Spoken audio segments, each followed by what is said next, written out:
Well, hello.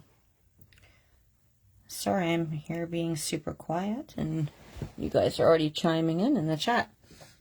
I was just making sure the volume was down on my tablet. Hello, hello. How is everybody enjoying the holiday retreat so far? I'll zoom in a little bit.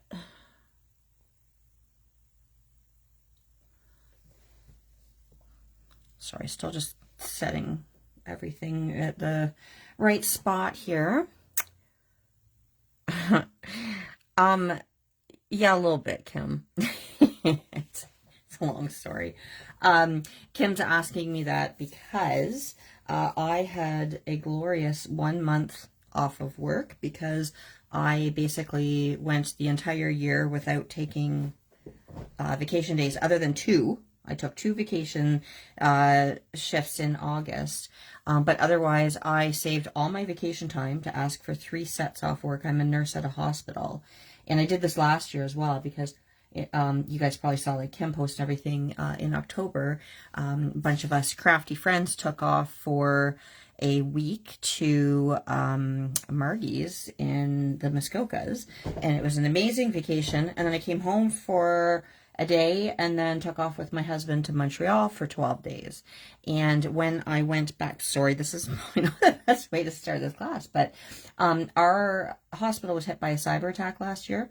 And so throughout this year, they've been preparing to bring in a brand new system, which changes the entire way we do everything. And I went back to this system having gone live. They did not give us adequate training, and oh my gosh, it was stressful. And I didn't know what I was doing. I suddenly didn't know how to access things. And anyways, so that was just a really, really long day. I was there an hour late after a 12-hour shift and didn't get a break, blah, blah, blah. Yesterday was my second day working out. I felt more comfortable, but it's just still very busy, and other things happened that were dumb, and we won't get into that. So yes and no, Kim. Anywho, let's just see here. I had asked how everybody's enjoying the retreat so far. That will also explain why I've been kind of MIA, and I'll probably really only be in for my class here because the retreat's kind of falling right in the middle of my set. So I just finished 2 days and I go in on nights tonight and tomorrow. So I apologize. I'm not going to be around as much as usual to hang out, but we have this time right now. So hello, Joyce, Kim, and Shanna, and Margaret, and Laura, and did I miss anybody else? And Debbie too. Yeah, I mean, Debbie, it was necessary. Sorry, I will get started in a moment, but it was necessary because the system that we had was so old and outdated, and it should have been changed years and years ago, but this was done suddenly, you know, because of necessity. And like I said, it just, you know, other facilities I think that had this system brought in had like days of training, and they gave us an 8-hour training session, and it was dumb and not helpful. And anyways, nursing's always learning on the fly. So, hopefully the nights will be a little bit better. We'll get there. It's just new, right? So, it's just a lot when you also have to still care for your patients. So, anywho, I'm glad to be hanging out with you guys now and having a little crafty escape in the middle of it. I hope everybody has had a blast. I know there's been some fabulous classes so far. I'm also drinking a bit of coffee here. Sorry. I've only had about half a cup so far, and I am in need of more. So we are going to be doing, this stamp set is adorable, isn't it, Shanna? This little Corgi set. I know it's so cute, and I was so excited to color this guy up. I bought this mat a while ago for videos, thinking that it would give a good backdrop, and then I went and got it all dirty, so excuse that. I suddenly realized I didn't actually keep the set out, and I'm just looking if I can quickly find what I did with it. That's not, hold on one second. I have my stamps all organized, but I'm just trying to find what I did with,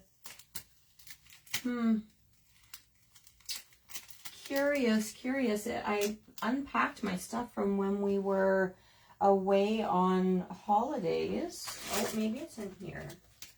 Yeah, I think this is where it is. Sorry, guys. I had all my supplies out, but then suddenly I realized that I had not actually kept the stamp set out. Here we go. Got myself all organized a couple of hours ago, and I wasn't even as organized as I thought I was.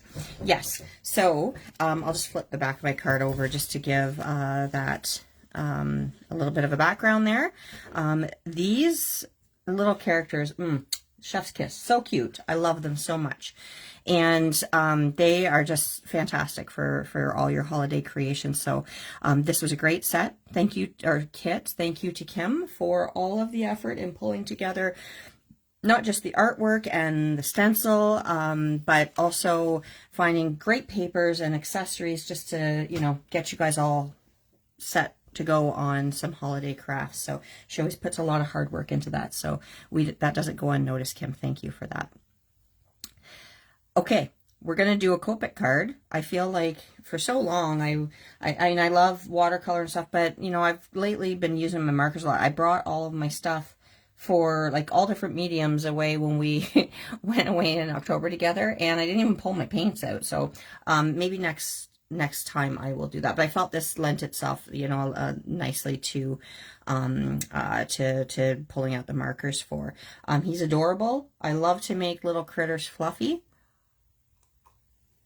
And oh my gosh, I'm so sorry. I just whacked my coffee into my marker thing.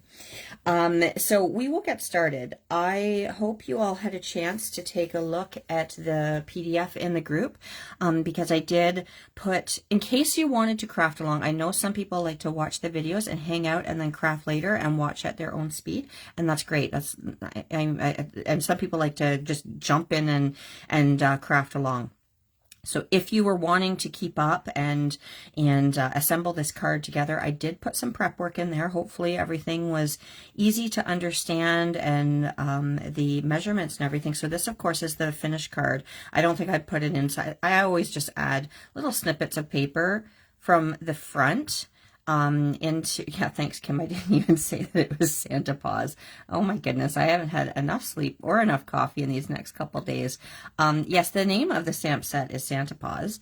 But anyways, when I'm snipping and cutting my papers and stuff, I often just grab like the little ends and stuff that would otherwise get thrown out because there's not much you're going to do with it. And I just like to add a little bit to the inside of cards, whether they be flags, or whatever, just to coordinate with the front. So that's just those couple of simple pieces for the inside.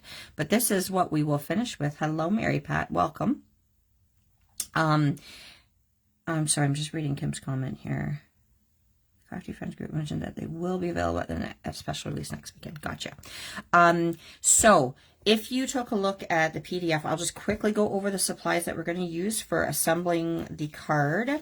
I had made a boo-boo because I try to always label things just to make it easy. I know it's not neat and tidy, but I try to label these little things. Let me know if you don't like the way that, you know, when I'm doing these PDFs, if it's not laid out well enough or clear enough, I'll try to change things up. But I think that this works well. But this, I had originally had the wrong measurement, like for scoring. So you're just going to do the A2 size card. And I had mentioned that, I used our Marvelous Mocha ink, and I'll just, oh my goodness, I'm just stretching over to pull mine out.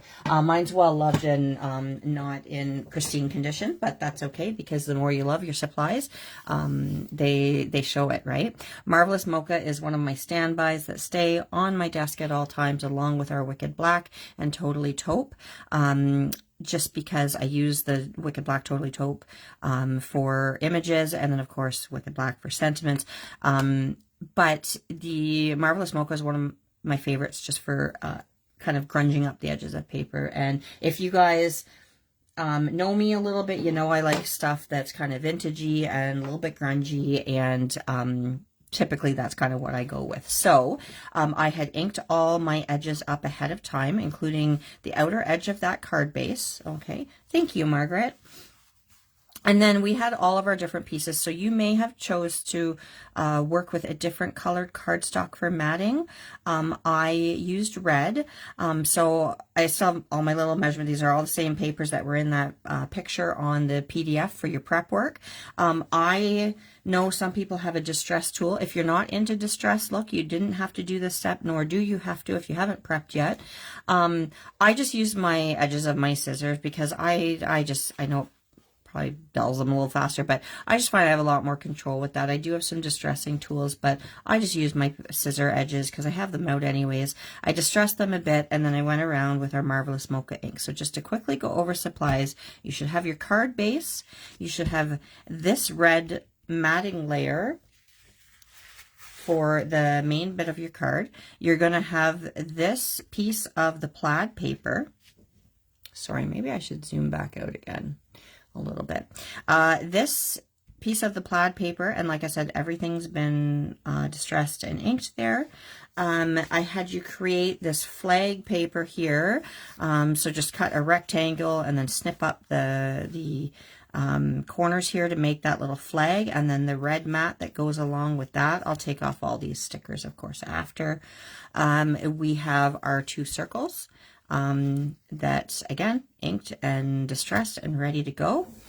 I've got my matting and my sentiment ready, and then for the inside that I had showed you are what you're going to use these 2 papers for. The 1 by 4 1/8 red piece with the little snippet of plaid.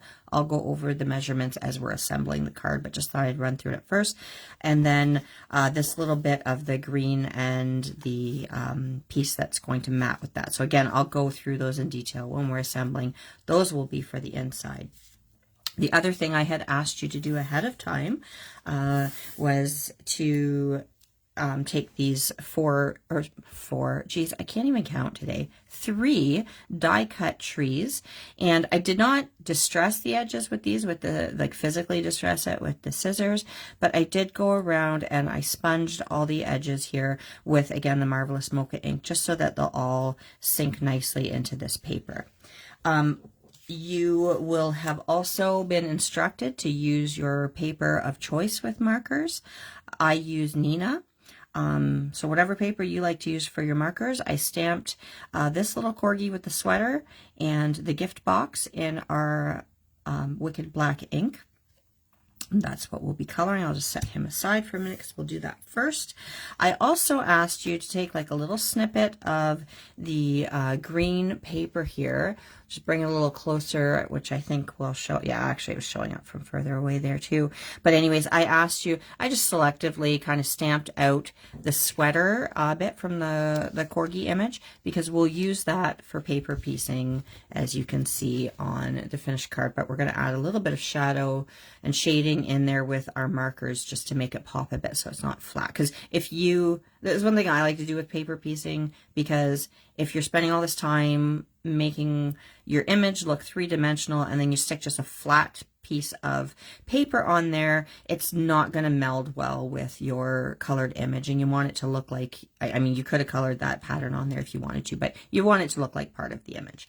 So that should have been done ahead of time there as well. And then the other supplies that you will need, I love jingle bells, so I definitely said to Kim I need a couple of the bells. I asked you to, and I think I put an approximate measure of some of this twine. I don't often reach really for ribbon. Once in a while I will, but I need to reach for more of this. And actually, Kim, I should see if we can get more of this in, because I love jute twine, because it's kind of like that natural older look. I just love it. Yeah, paper piecing is great, Mary Pat, because it just coordinates things so well together, right? So that piece of twine, and then you could have picked whichever ones you wanted. I asked you to select, and if you want to go with less or more or not at all, some of these fabulous dots that were also included in the kit, and I love these because they're just textured with that gold fleck through it. Love it so much. I think that's all. Other than that, as far as, I'm going to set this aside now, as far as supplies, I put that on the list too. So I had asked you to grab your markers out ahead of time. Again, use what you have. You can just make it work. You will want some double-sided tape and also some foam squares, circles, tape, whatever you would like to use, because we are going to pop a couple of the elements up for a bit of 3-dimension. If you can see here, I don't know if this is going to show, but the corgis popped up and this tree is popped up as well. So just a little bit of dimension on there along with the bells, but just popped them up a little bit. So I think that covers all of the, and glue, of course, like whatever, or tape runner, whatever your adhesive of choice is. Again, pardon the gross bottle because it's well loved, but I'll have my trusty mono glue, which is my favorite glue. All right, are we ready? Are we ready? Any questions before we get started? Excuse me, I will say I'm sorry if I cough at all. At the end of my vacation, I got sick, and so I'm pretty much over it, but I'm just still occasionally, especially when I get talking a lot, my voice can get a little gruff, and I do get a tiny bit of a cough sometimes, so I will try to keep that to a minimum. While I sip my coffee here, I'll just make sure everybody's ready to go, and we're going to start with coloring our images. I'll probably just leave them together rather than snip them apart. I'm going to zoom in, and then I'll just kind of try to adjust here.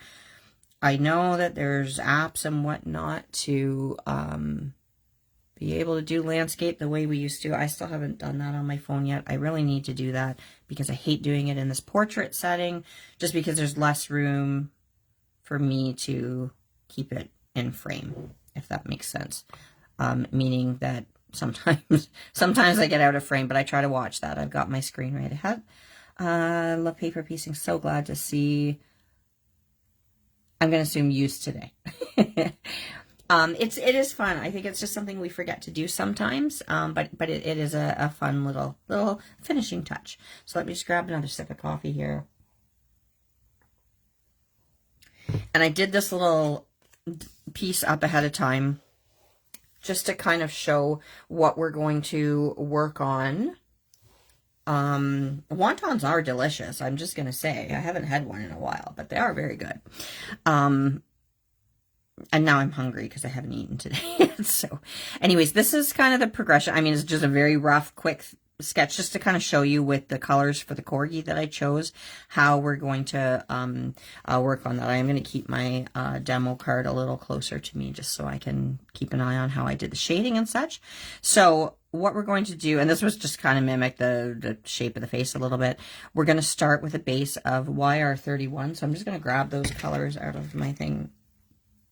Now let me just grab, I need YR15, E15, E18, and the E11 I just found because it was getting a little brassy looking, and that kind of toned it down a little bit. Yeah, I know. So thanks, Jody. We all want wontons now. As people are searching on Skip or what's the other one that delivers stuff? Uber Eats or whatever. So yeah, what we're going to start laying down some base fur strokes with YR31, and then we'll start to deepen that a little bit with the YR15. We'll add some E15 in to deepen it. Deepest shadows for our corgi will be E18, and then usually like between that step and the last one, I kind of might need to play back and forth a little bit with my markers till I get the blends that I want. And then, because if you can kind of see it's still a little brassy here, I did use the E11 over just to bring it down a little bit in intensity. So that's what we'll be going for.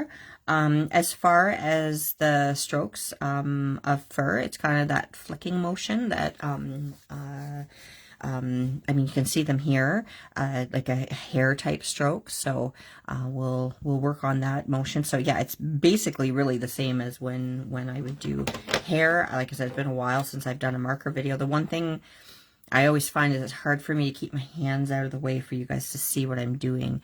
I don't really know how to get around that, but I'll try my best. But if I just flip this over, the kind of stroke that we're going to be working on is, and just, you've got to like work on like keeping your hand kind of loose, because you're going to want to follow like the curve of whatever you're doing. It's the same as if you have a strand of or a piece of hair that you're coloring.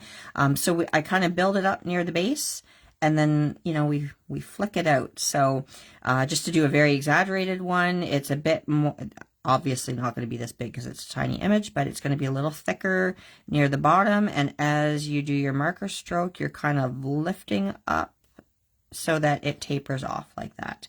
I'm sure you're all well familiar with doing a stroke like that, but just to explain, again, that's way thicker than what we're going to be doing, but that's the motion, okay? Hello, Danielle. Hello, Jennifer. Okie doke. So let us get started with our Corgi. I'm going to go in first with the YR31. Let me just grab a quick drink again first. And let's bring this little guy in close, and I just need to make sure that I am still going to be in frame. I just need to do a little bit of adjusting here.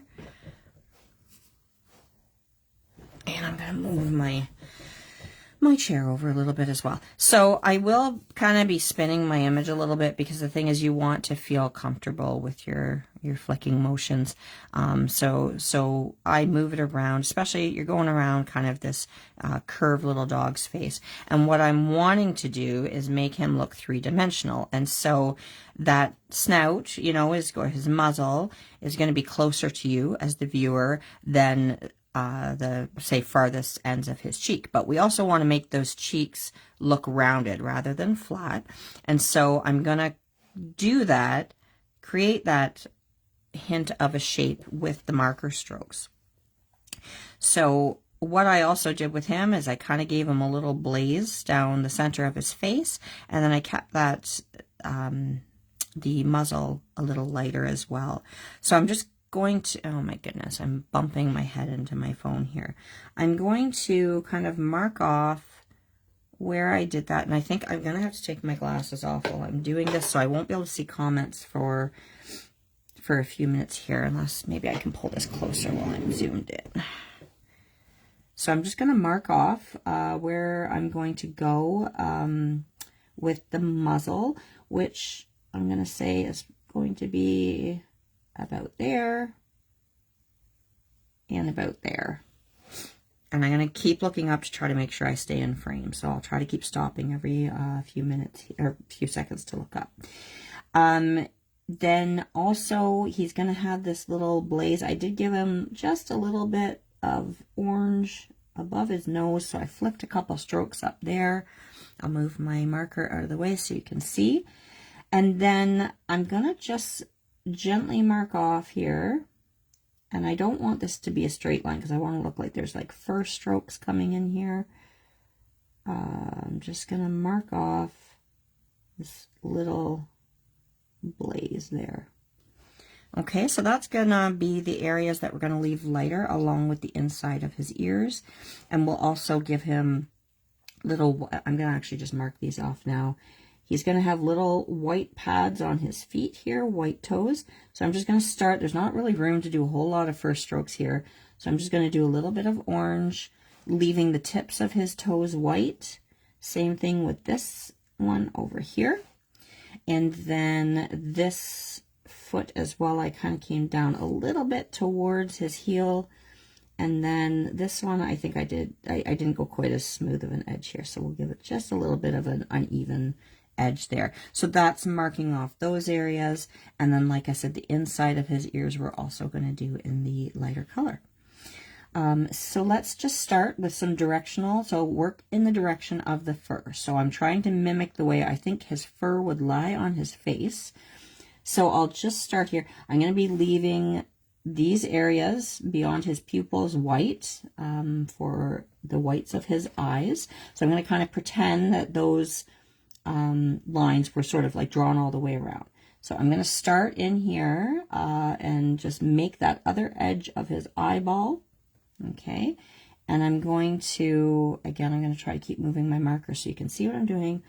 I'm going to flick out in that direction. I'm going to move my paper because, again, I'm trying to make it so you guys can see what I'm doing. And we're going to come around this direction too and add a bit of, again, working in the direction of the hair. I'm going to keep coming down because we're going to add some more shadows around that eye. But we'll flick in that direction there. And for the time being, I often work this way where I leave the areas that I want to be lightest. I don't cover them with marker right away. So I'm going to kind of leave this part of his cheek, that part of his cheek. I'm not going to fully cover it with marker until the end we'll get there. So now that I've laid down some of these strokes here, I'm going to start at the edge of his cheek and work up. And again, still kind of like curving my strokes. I don't know if that makes sense or not. It does to me, but so I'm going to start laying again those same type of fur strokes in here.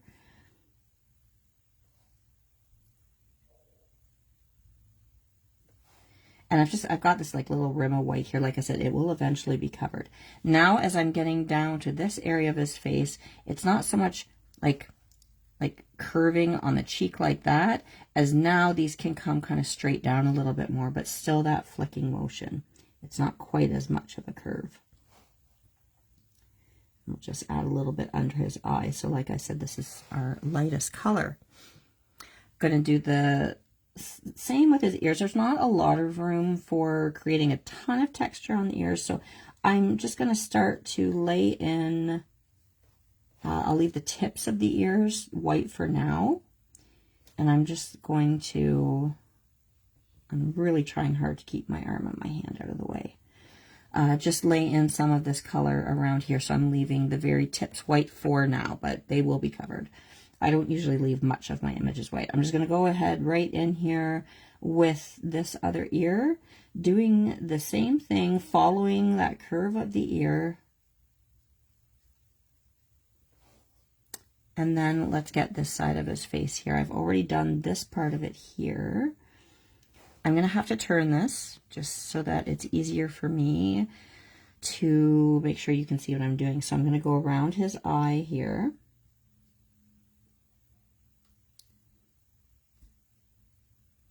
And then I'll come up from the bottom. Sorry, I'm going to turn again.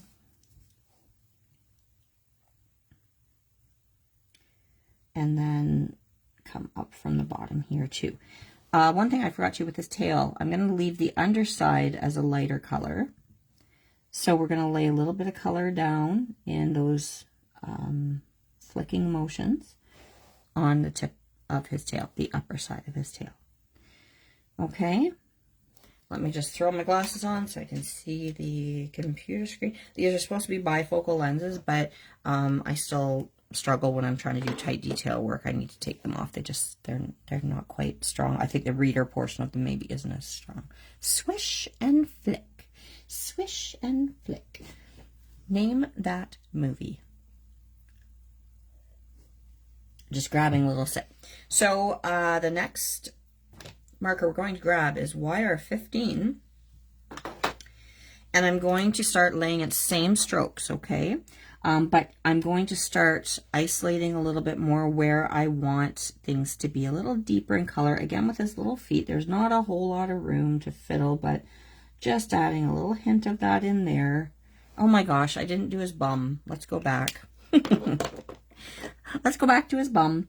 This part behind his sweater here, we're going to do, I'm going back to the YR31, guys, okay? So we're going to come up from that leg there. Again, I'm trying to mimic the direction of fur.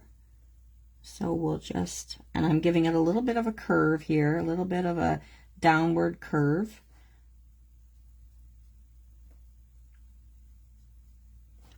And then I'll come up with some of those marks there. And then we'll swish and flick from his bum up towards his back there. Has anybody here ever owned a Corgi? They're so freaking cute. They're so cute. I did not ever own a Corgi, but sorry, side story. I grew up with my mom and her mom, my grandma, I called her Ma.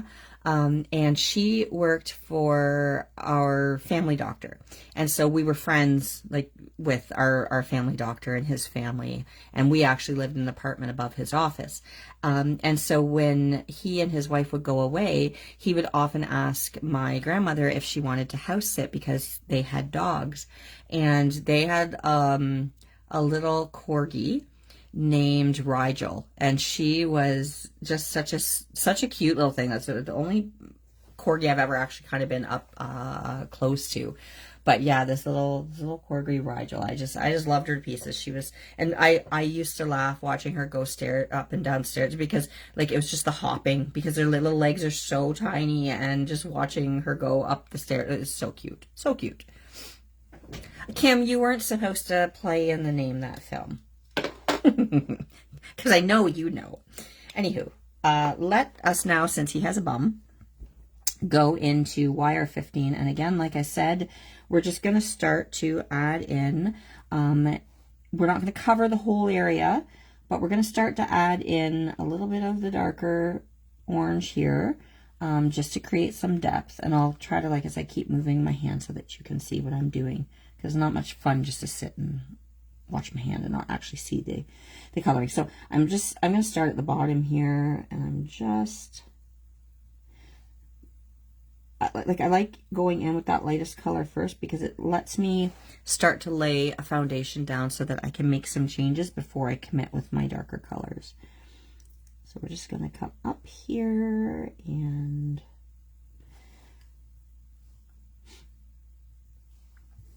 I'm going to go a little bit into his ear.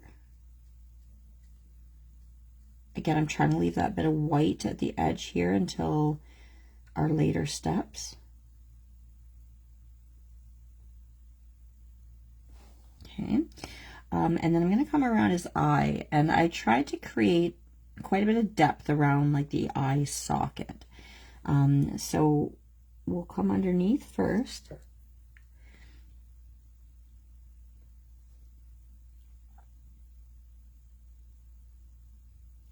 Because that's where our direction's coming down, okay?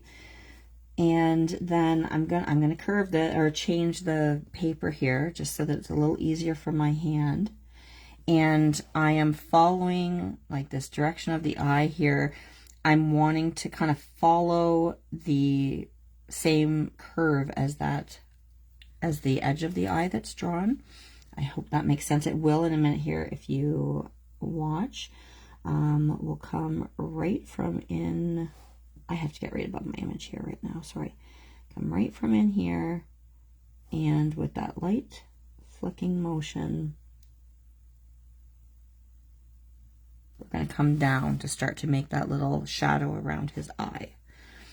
Okay, and then while I'm there, actually, we'll add just a little bit more to that little fluff above his nose there. And then let's add a bit in there, and we'll add some in to around this little stripe of fur down his face. I called it a blaze because I know that's what they call it on horses. I don't know if they really would say that on dogs or not, but okay. All right, is that making sense for everybody? Hopefully I'm explaining my process. You know, things that you just do kind of automatically, when you try to put them into words while you're teaching a class, it's sometimes harder than you think, because it just makes sense to you, but trying to make it make sense verbally is kind of a different story. I'm going to add these little flicks in along the bottom of his cheek here. Again, doing that slight curve. It's mimicking the curve here versus going straight up, because that's not going to give him that rounded look of his cheeks. We're wanting to push these edges away from you. And the only way to do that is with your shadows, your highlights, the way that your direction is going with those first strokes. That's all going to lend to making this face look curved, like his nose is coming out to meet you here. So we've done that flicking there. We'll do a little bit along that part of his eye. I'm going to turn this paper again just to make it easier. It's more comfortable for my wrist. Also trying to keep it so that you can see it. We're going to go around this eye, same thing. Going to be adding in. I think I just got a little orange on his eyeball. That's okay. It's not a big deal. Let's just see here. We're just adding a couple little flicks in there. I'll leave this part kind of white for now too, because we'll work our way out to it. Let's get into that ear close to the interior edge here, leaving that bit of a rim along the outside. Okay, so let's just see, I need to add a little bit more there. And we'll go to his back side here. Same thing. Do some flicking motions here. And I'm kind of starting more with an angle out this way and pulling it down more as I'm kind of coming down his belly.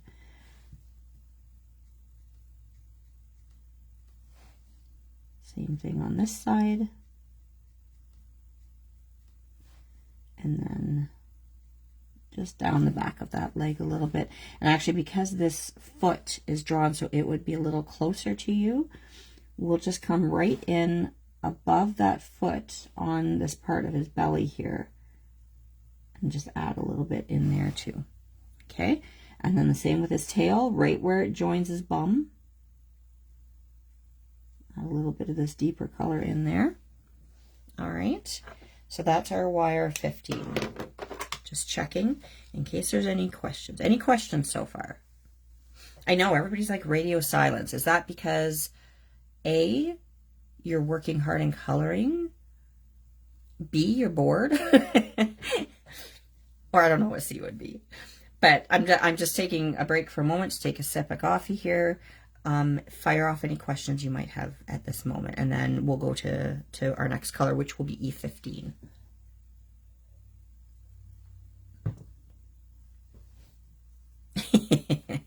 Mesmerized. Oh, well, thank you, Delise. Hopefully, yeah, like I said, for a good reason. But please do sound off. I will keep taking breaks, look and see if there's any questions at all. Try to answer it the best that I can. So going on to E15. Oh, I just saw another. Hold on one sec. Oh, thank you, Jody. That's really sweet. You will get it. You practice, practice, practice. Thank you, Margaret. I'm trying to be Mary Pat. Like I said, it's tough when something is just like, it's just something you naturally do, and then I'm trying to make sure that I'm explaining every little thing that I'm doing, from, like I said, directional strokes with your fur and whatnot, so that you guys can feel set up for success as well. So E15. E15 is the next color that we're going to add. It's the same thing. Like I said, we're trying to make this guy three-dimensional. So I am working on, like I said, trying to make that face look curved. So we're going to go in with E15, and I'm going to start to add in little bits of this. I'm not going to cover everything that I've done so far. I know it's kind of harder to see on a little tiny guy, but let's see here. We'll start down here. And I'm just doing tiny little strokes. I'm keeping my I'm not leaning my Copic nib into the paper at all, so it's not changing shape. And what I mean by that is your light pressure. When I'm touching that paper, I'm not bending that nib of the marker. If you can see here, it's really light versus I'm not pushing into that, okay? Because you're wanting to control the flow of that ink. So just grazing the paper here, trying to keep my wrist movements loose, and then trying to just follow that curve that we've started to establish there with his cheek. So E15, we'll just start adding a bit there. I'm leaving, I don't know if it's close enough. There are some little gaps here. I'm not fully covering everything. I'm putting that bit here that's going to be darker than this part of his fur, because again, that ear is further back. Always try to think in terms of what's further away as you, the viewer, what's closer to you. And we'll do that here as well, because again, this part of his face is going to be closer. And I'm just going to go around that inside edge of the ear, working out towards that triangular tip. And we're going to work now on around the eye. So we're going to come in underneath, and we're following that curve of the muzzle that we drew first.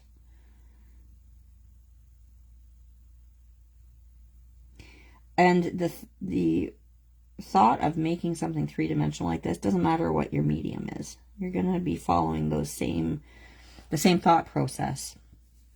No matter whether you're using pencils or paints or markers, always try to be thinking in terms of how you're going to, as the artist, visually trick your viewer into thinking that the object that's flat on the paper in front of them actually looks like it could jump right off that paper. And if you think in terms like that too, because I mean, this is obviously, we did this in black ink, but people get a little bit intimidated, I think, when we do something no line. And I always, and not to knock when I'm doing something in black ink here, but I do love no line coloring. But I know people get scared and they're like, oh my gosh, there's not the black, there's not the black lines here. Well, all that's really meaning, please understand, I'm not saying this to make it seem like it's any less of skill to color, whether you got black ink or like say you're totally taupe ink, but it's almost like, I feel like it's like when you've got your bike, saying, you know, you're first starting coloring or you're first starting riding a bike, and you've got training wheels on there because it makes you feel safe, because you've got these borders here that are defining everything that's on your image. When you take away something like, say, a training wheel on a bike, all of a sudden you're like, oh my gosh, I can't do this. You can. Your technique is all still there. It's just that now, if I was doing this in beige ink, you would have to use your markers and your shading and your highlights to really define the different edges and the different planes in your piece.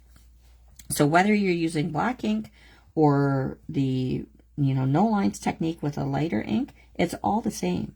It's the same thing. It's just that you're going to have to be just a little bit more mindful that you as the artist have to work a little harder maybe to trick your viewer into knowing where those, you know, where the face stops and the ear starts. So I encourage people, always play around with that. It's the same techniques, the same thought process that goes into it. And when you're doing something like an animal, making sure that you're always, or hair on a person, making sure that you're always working in the direction of the hair or the fur. Keep your marker strokes going in the same direction as that fur, and that's going to really help to establish that. Sorry, I know my hand's right over top of what I'm doing. I wish there was a way to make that a little easier for you guys to see, but alas, I don't know how to do it. You know, we're filming from above, and your hand's got to be over what you're working on. Okay, so we're just making that shadow so that it looks like that fur is kind of coming out from that eye socket. We're going to go in with our E15 at the base of his little face here, and just up the edge a little bit for now. I'm just going to add just a little bit more in there. Again, there's not much room on these teeny little cute paws, so we'll just add just a little hint of a shadow. And at the tail again, where it joins the base of his bum. And then, am I still in screen? Yes, I am. I'm going to go into his bottom here now, and we're going to, again, you've already laid the foundation of your strokes with your lighter colors, so you're just following that direction.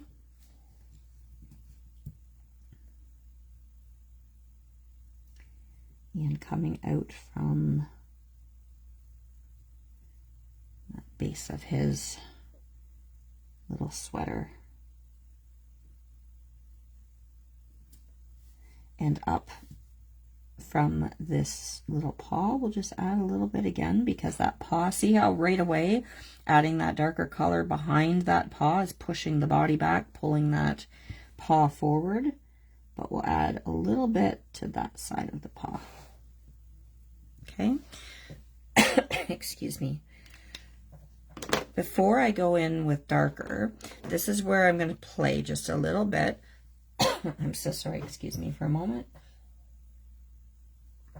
I'm going to go back in with my YR15, and I'm just going to add a little bit. I'm going to go over top of that E15 just to soften it a bit.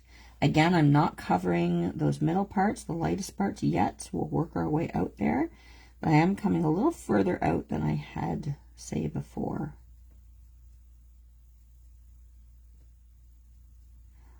I want to be careful not to scrub this marker into my paper, because I'm not wanting to fully blend out the strokes that I have on here, because that's going to get rid of the texture.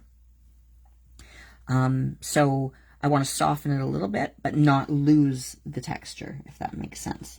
So being careful not to be pushing that nib of the marker too much in. I'm trying to control how much ink I'm putting down here, so that it's blending without losing the texture, if that makes sense. So I'm going to keep turning my paper here. One, to try to make it easier for you guys to see, but also I'm making it easier for me because depending on whether you feel it's easier to flick towards you or away, do it in whatever way is comfortable. Don't fight it. We'll just go into the ear a bit.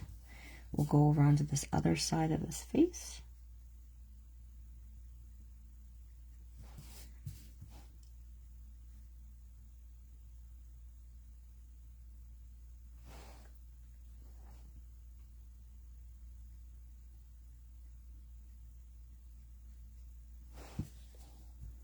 Okay. I didn't put any E15 around that ear. Let me just fix that up. This is the E15 again. You probably all were catching me on that too. I haven't even looked at the screen. You're probably thinking, did you forget that ear? Yep. 100% I forgot that ear. YR15 again. Okay. Come in here a little bit more. Okay, I'm going to go back to that E15 again. I always play back and forth, back and forth. Stop, look at your work. What does it need more of? You know, does it need a little bit more of the darker or your mid-tones? I'm always back and forth playing. I work in a lot of layers.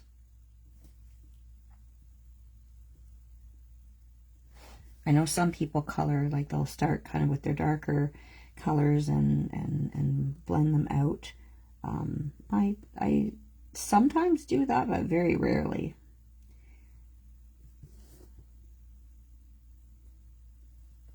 This is the E15 again.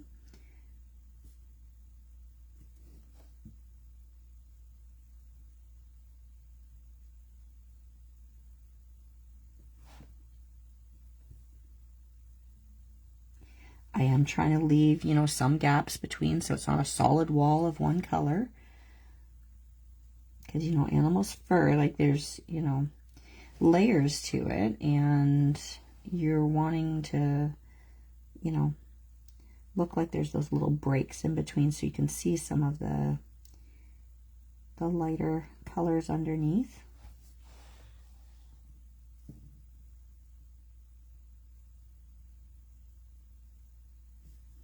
Always assessing, always, what do I need?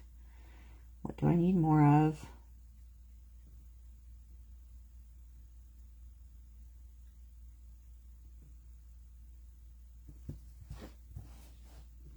Coming up under this side of his cheek here.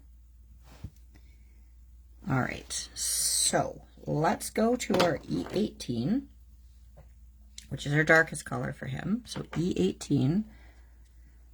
And this is where I need to be a little bit more selective. I don't want to go ham with the dark color. Actually, before I do that, let me see if there's any questions.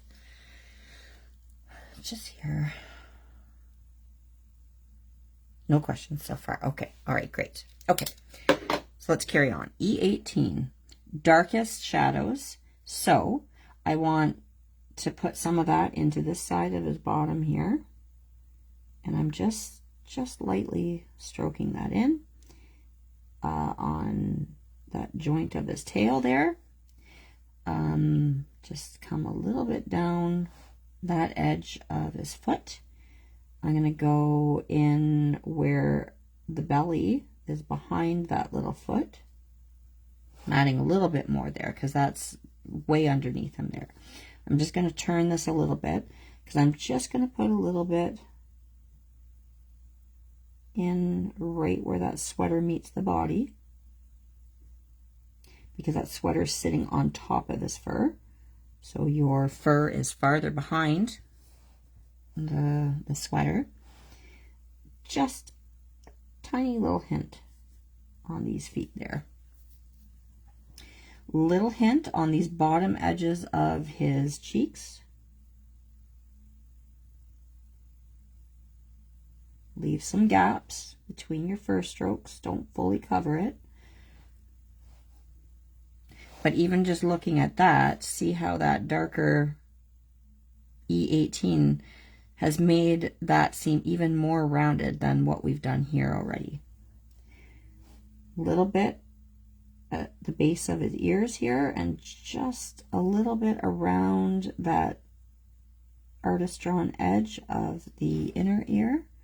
I'm just going to go right away and do this ear again in case I forget it and have to come back to it. Just a little bit. Okay. I'm going to do this bottom edge as well. Again, try and keep those light flicking strokes that are wider at the base, tapering off as you lift that marker off the paper.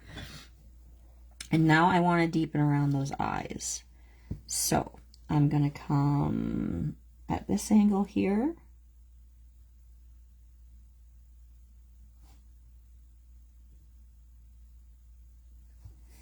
Turning my paper as I go so that my hand feels comfortable. And I'll just do a little bit underneath the eye as well. Okay, how does that look there? So it's quite a difference between the two eyes there, as you can see. So then and I'm not going to use any of this color in this section here. So I'm going to come to the other eye here, follow the curve of the drawn eye, not coming out too far with the E18. So you really got to be in control of your marker here.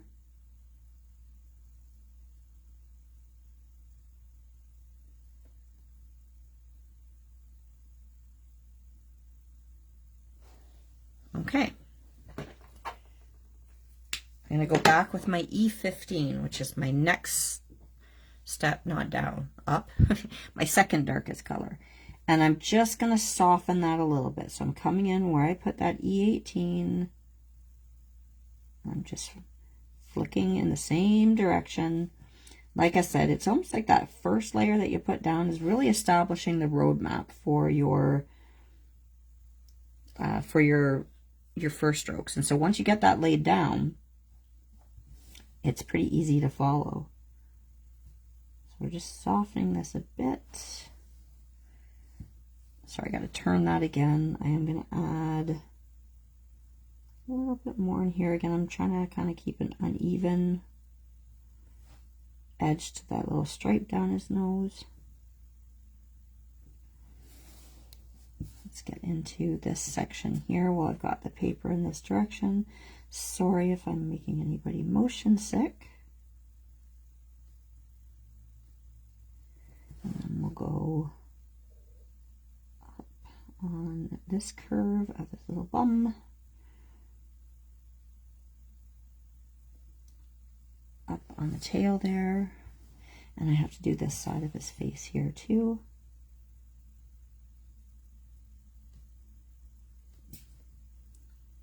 Okay, we're going to soften.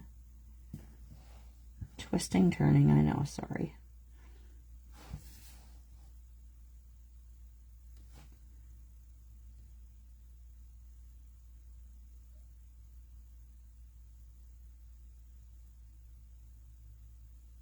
Again, that's the E15.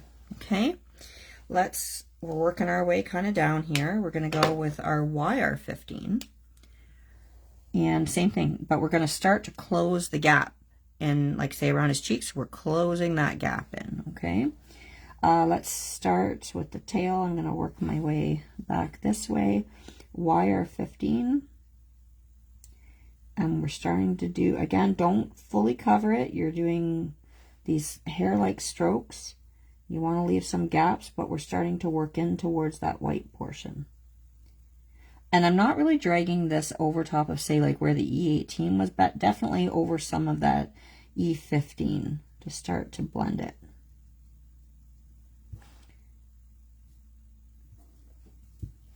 Let's go up to his face here now.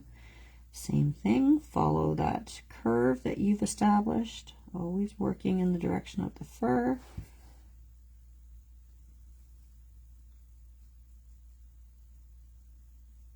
Here we do have to come over that E18 a little bit, just because it's so dark around his eye there. Come into that ear a little bit. Okay, we'll get, oh, you know what I want to do? E15 again, sorry. Oh my gosh, my cap won't come off of it. Just going to go above his nose a little bit here. A little bit of a shadow. We can work on that as well once we do like the smoke color. Back to that YR15. And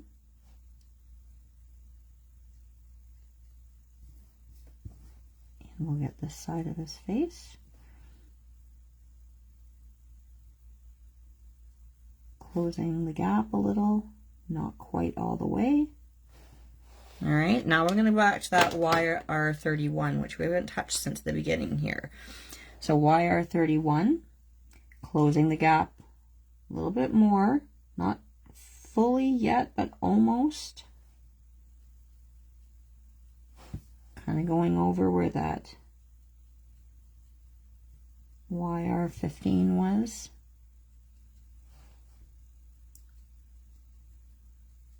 Swishing and flicking and flicking and swishing.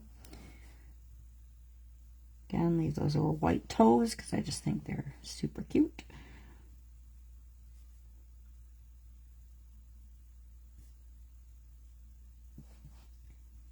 Come to this side of his face.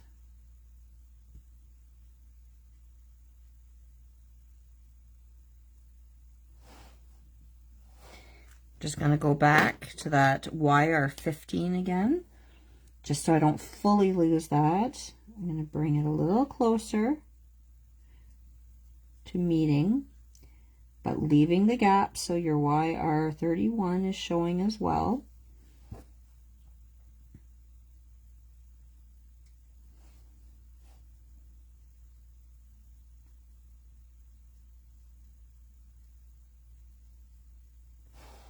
I feel like actually grabbing that E15 here for a sec.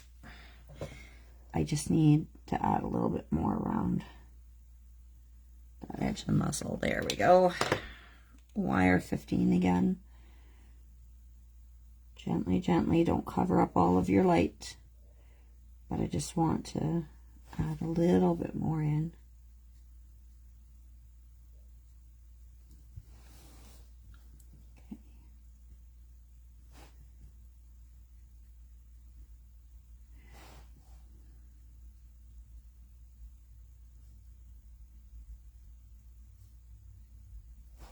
Go back.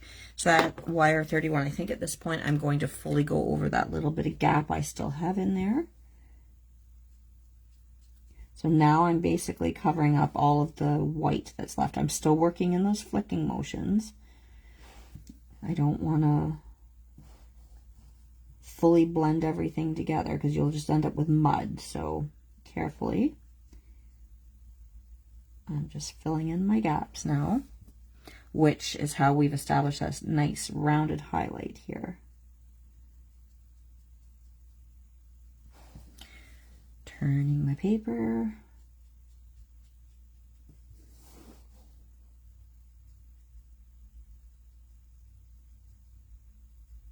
So a little bit of blending, but not over blending. Let's get on to this part of his bum now, and we're meeting those, or melding those two edges together.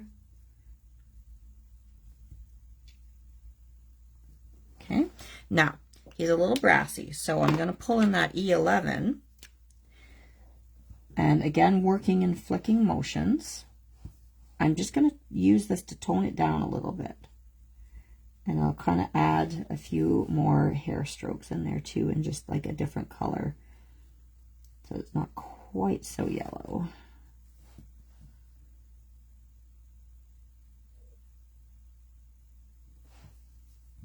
Okay, so that's a little bit more toned down than this. So now we'll come in on this side here. Sometimes too, if you're using a really absorbent paper like this Nina, sometimes you kind of not fully like let it dry in between, but if your paper's fully saturated with ink, it may not hold the first strokes, if that's making sense, just because if it's still wet, it's kind of all bleeding together. So you might need to give yourself like a little bit of time in between some of these layers. So again, just very lightly, I'm just toning down that brassiness a bit.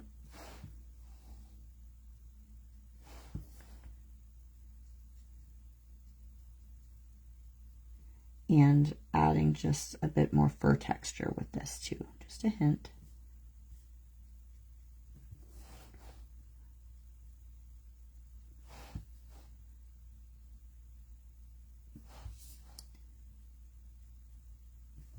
Okay, let's see, might just grab that wire 31, just lightly touch a few areas. Again, just assessing. I'm going to grab the E15 again and just touch up some of these shadowy bits here, and just add a few very, very light strokes in over top again where they may have disappeared a little with the lighter colors that went on, just adding it back in again. And I think we're pretty much done him. As far as that color goes, we have to do his lighter bits. And that's just the E15. Lightly, lightly. Just adding it back a few of the strokes that we may have missed, just due to the blending of the markers as we've laid them down.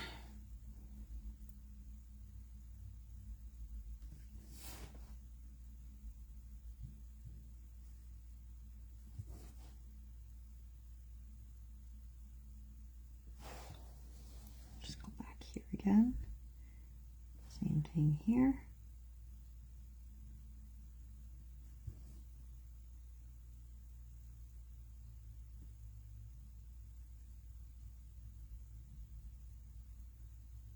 I might just grab, I think maybe that E11 again on his bum here, just to soften those strokes that I just put in.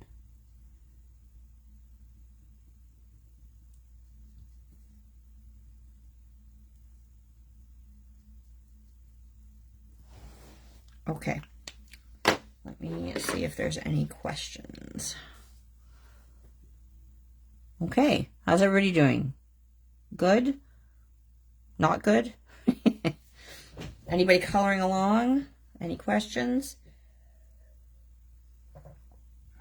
We're gonna move on to the tan bits, or not tan bits, like the white, but they're not really gonna fully end up white.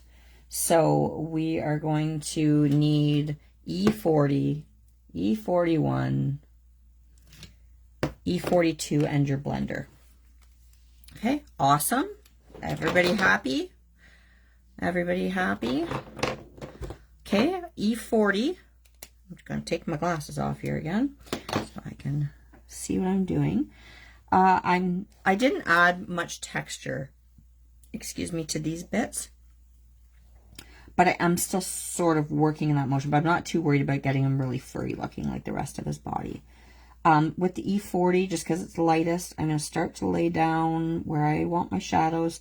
So that chin is curved under. So he's definitely going to be a little darker under there. And kind of just underneath his nose a bit. Be careful not to be touching the orange much here. I'm being very careful about how I'm laying it down because I don't want to pull the orange into it.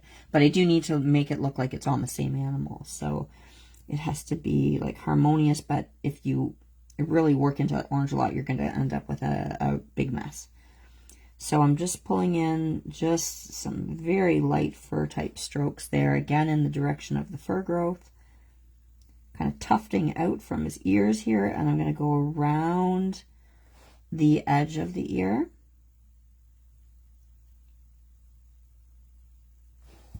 If it pulls a little bit of orange in, that's okay. I'm just going to go around the bottom of his toes, just a little bit at his tail where it's joining the body.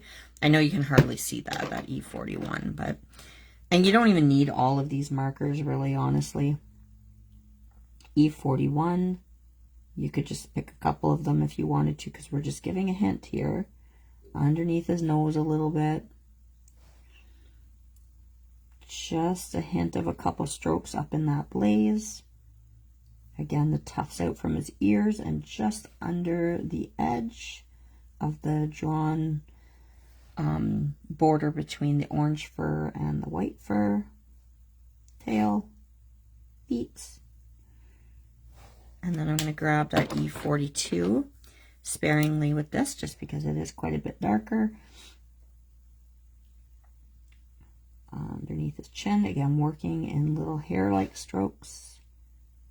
Little just underneath his nose, just a little bit under his nose. Maybe just curving around that muzzle just a tad.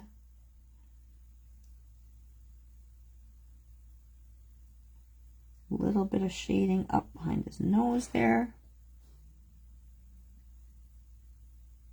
Tufts of fur in his ears. A little bit there. And at the tail. And then very carefully with your blender, because if you put too much blender in, it's going to pool out and get it all into that orange.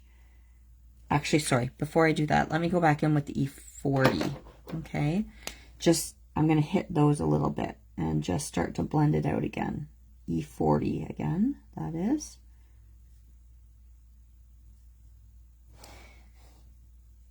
And like I said, this is just going to leave a hint. Going in now with the blender. Just, I'm not scrubbing. Same thing as kind of how I met these two colors together, or two sections together. I'm doing the same thing here. Flicking it up over that darker area, and then flicking it down into the lighter area. So it's going to fade those strokes out a bit, but give you just a nice hint of some texture for those lighter areas. Careful not to get the orange wet, especially if you're using Nina, just because it will bleed them together. So it's not a lot, it's just a little something, just to hint at a bit of texture and shape in those white areas of the dog. Okay, I need to let that fully dry just because I'm going to go in with black for his nose here in a second. So in the meantime, in preparation for when we do the paper piecing, I'm going to grab BG96, which is one of the markers we're going to use for shading on that sweater. And I like to do this just because when I cut my paper piece part, if I was off a little bit, I don't want like white bits of the paint or paper showing underneath. So I just take like a darker coordinating color with the paper that I'm going to use for paper piecing, and I'm just going to color around the edges of the area that I'm going to paper piece.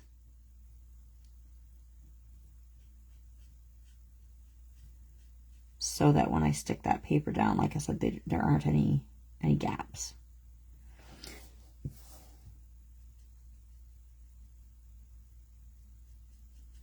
No fancy coloring here. Just making sure to go around the edge there. Okay, and that's all there is to that. So I'm going to now grab your black marker, and we're going to color in his little pupils here.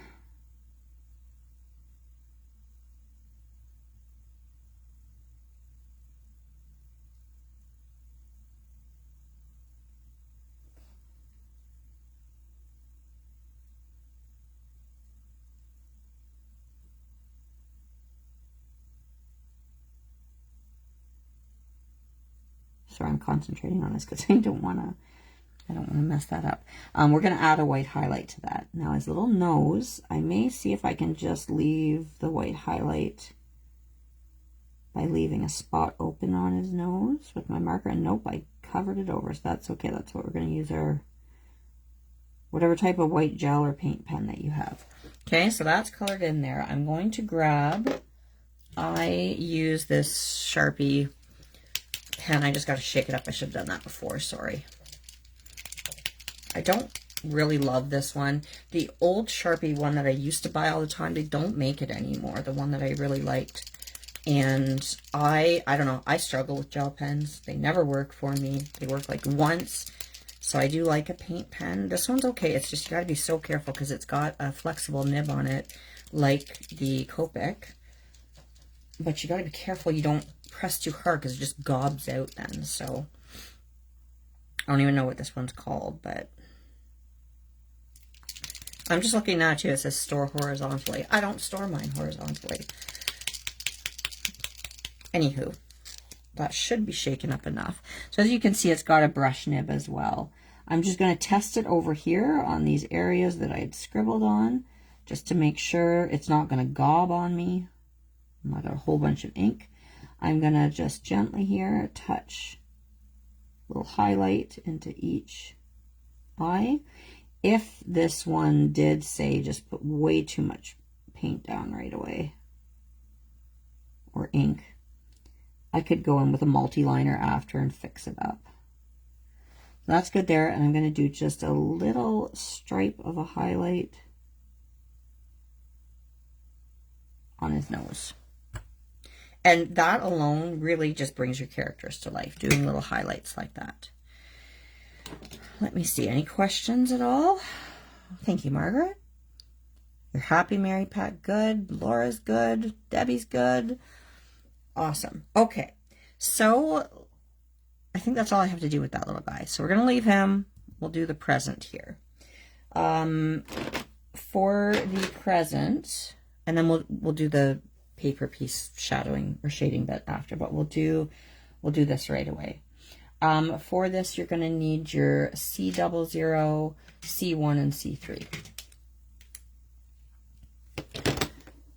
And we'll start coloring here with that. So I'm going to start with C1. I'm not going to start with the C00, but I'm just going to start right on the bottom of this. I'm going to go right up over top of the little paw prints here. And then I'm also going to go along this edge of the gift there. I went into the bow a bit, doesn't matter. We're going to color it with red, so I'm not too worried if I go over the lines a little bit. Okay, so this is the C1. Okay, I'm going to take my C3 and just go along that bottom edge here and up along the ribbon.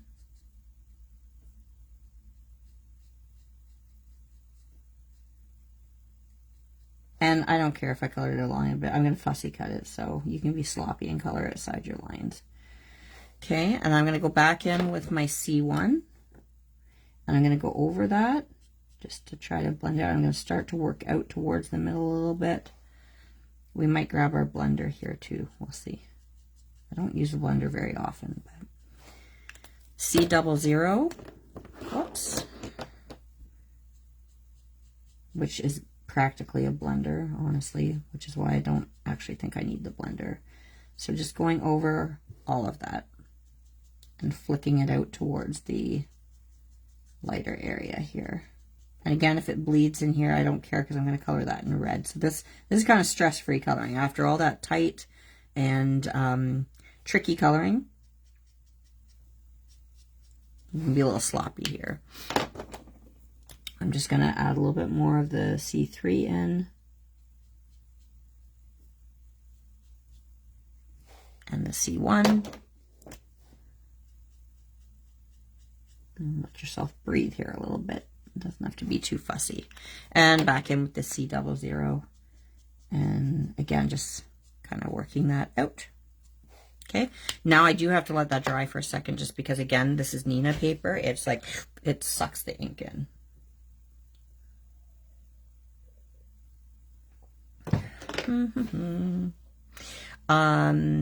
You are going to need your BG10, and we'll do the little footprints next once this dries just a little bit. I mean, I know alcohol ink dries pretty quickly, but have handy your little stamped sweater because we'll work on that in a second. That's probably fine now.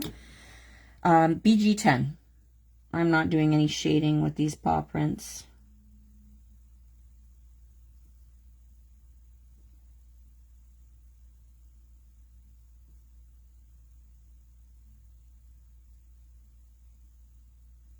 Just simply tapping the color in.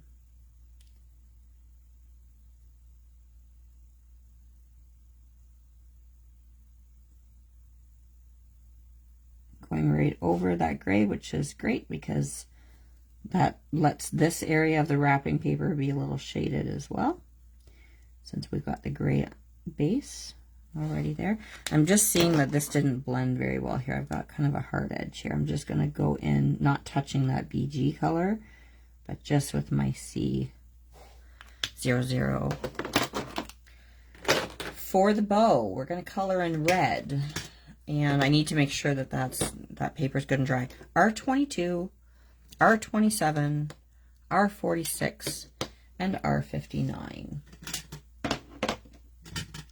Which has always been my favorite red combo. Sorry, just putting, I know that's a little noisy, my apologies. I'm just putting my mess of markers back into a cup to try to get them out of the way there. All right, any questions? The paw prints are such a cute touch. I do love that on the present here. All right, I'm going to start with my, let's just see here. I'm going to start with the R22. I'm just going to map out my areas here. Thinking again, what's the furthest area? What's the closest area? This part of the bow is tucked behind this one. So we're going to map that out there. I'm going to leave a highlighted edge along this top. Whoa, I didn't mean to touch that. Along that top edge for now. And then we'll kind of work up. This gray had bled into this area, but it doesn't matter because, like I said, we're going to color over that with the darker red anyways. So we'll just start to bring that up, and same idea, I'm leaving those highlighted areas lightest for now. R27. Just follow over what you did. I usually don't fully cover it, but I didn't put enough of the R22 on. But that's okay because we're going to work our way back and forth until you have the blend that you're happy with. And R27 down into the base of the bow here. I think ours can be, the reds can be intimidating for some people because I think, you know, people feel they can bleed, and they can. I mean, if you're throwing a lot of ink down, you got to be careful that you're not like scrubbing that ink towards your stamped edges. I'm just going to go back in with my R22 for a sec. And I know this doesn't look like it's going to blend, but I just find having the R22 in there, it adds a bit of a glow to your reds, and it will blend out eventually. There's always ugly stages to artwork. R46 is my next color, And again, just going in. I'm not putting as much of my darker color in. But we'll go along these bottom edges here. And down at the bottom, just up into that R27 a bit. And I don't know why, but I'm pulling up a little bit. I guess I'm kind of imagining light coming from this way. I'm going to go in with my R59.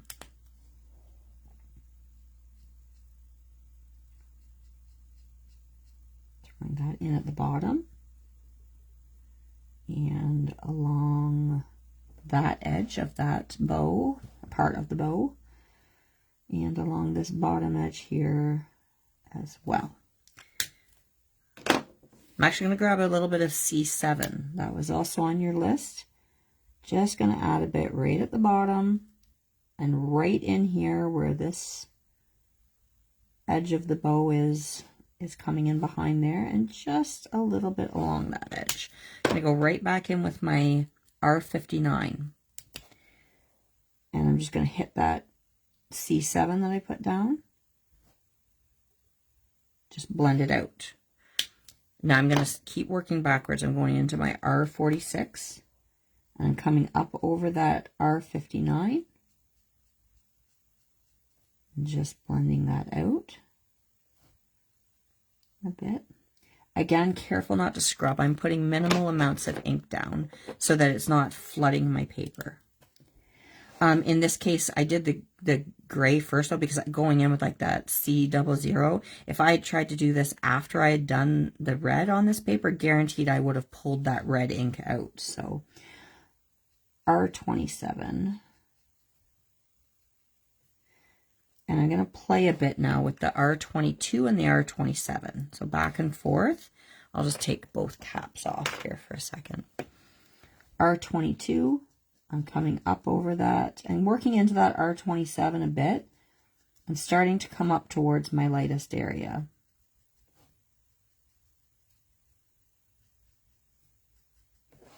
Going to go back to my R27 and I'm just going to work back and forth a bit.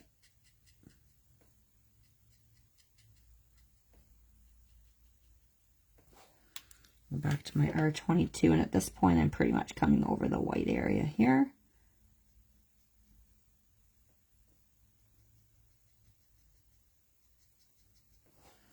Work back with the R27 again, and I can bring the R27 down further again, make sure that that blend is still nice and smooth.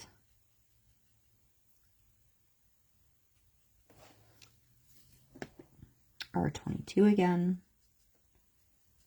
Again, like I said, just back and forth until they just meld together on your paper. I am starting to bring like some of this R27 up over the R22.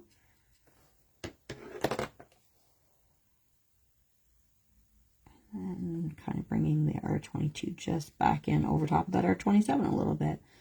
So like I said, just play with the blends. It just gives a nice glow to your reds. And let's just take that R27 once more.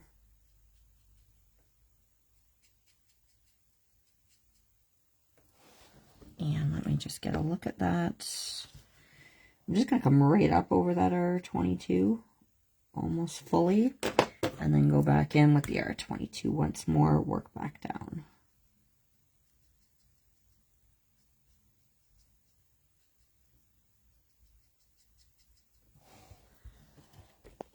Okay, that should do it for that.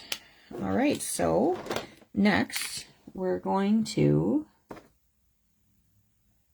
sorry, I think I might have said C7. I meant N7. Like N7 is what I used in the darkest areas here. So pardon me, I misspoke. Not C7. I think I only grabbed the N7 because I couldn't find my C7. So you could use the C7. A dark gray really is what you're looking for there. But I'm sorry if I gave anybody a panic there. I haven't even looked at the comments before, so I was like, I didn't have that one on my list. Nope, nobody said anything, so you didn't even notice. All right, so let us set this aside for a moment. We're going to bring in our paper pieced, well, it's not paper piece yet, but where we stamped the sweater onto the green paper. So I always try to find some markers that will coordinate with my piece of paper that I'm going to use. And what I tend to do is I'll grab something that I think will work, and outside of the area where I've stamped, I'll just kind of like put it on and see if it's going to work for me. Oh, you will need, sorry, the BG93, BG96. I did use a little bit of the N7, and also I do tend to use the blender when I'm shading design paper like this. So I've got to imagine how I'm wanting to make this 3D. So this collar on his sweater is closer to us. I'm sorry if that gets boring with me saying that, but I'm always trying to reinforce. That is closer to us. The body of the sweater is further away from us. So I'm going to come in with the BG93 and start to map it out. I don't want to cover all of my design paper, but I'm going to come underneath the collar of the sweater. So just a simple line right underneath the collar of the sweater. There's just going to be a little bit of shading in that part of the collar, okay? And then I'm going to come up because he's got like his little sleeve, if you will, for his paw. This bottom part of the sweater will be darker as well. I'm leaving the sleeve part where his leg is the same color as the design paper. I'm not adding any shading, but I am adding some underneath here and just going up the back of the sweater a bit. Excuse me, sorry. This will show up more as I grab this BG96. Same thing. Sorry, excuse me. BG96. And we will come underneath that collar of the sweater. Again, where his little leg goes into the sleeve. We'll add some shading around that to make that pop a bit. And up this back a little bit as well. I'll go right back in with that BG93 and just come over that a bit. Again, I'm not coloring the whole paper in. Actually, I'm going to add just a little bit of shading just in on this side too, just a bit. Let's take your N7 just at the darkest areas. So at this point here, the bottom corner, and just on the sides of the leg and underneath here.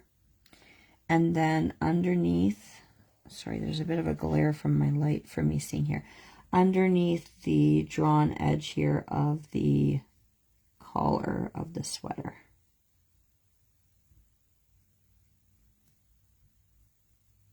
Going back and deepening those a little bit. And I'll just work back a bit. We'll do that BG96 again. A little bit up into this section. Just a hint. We'll go back in with the BG93.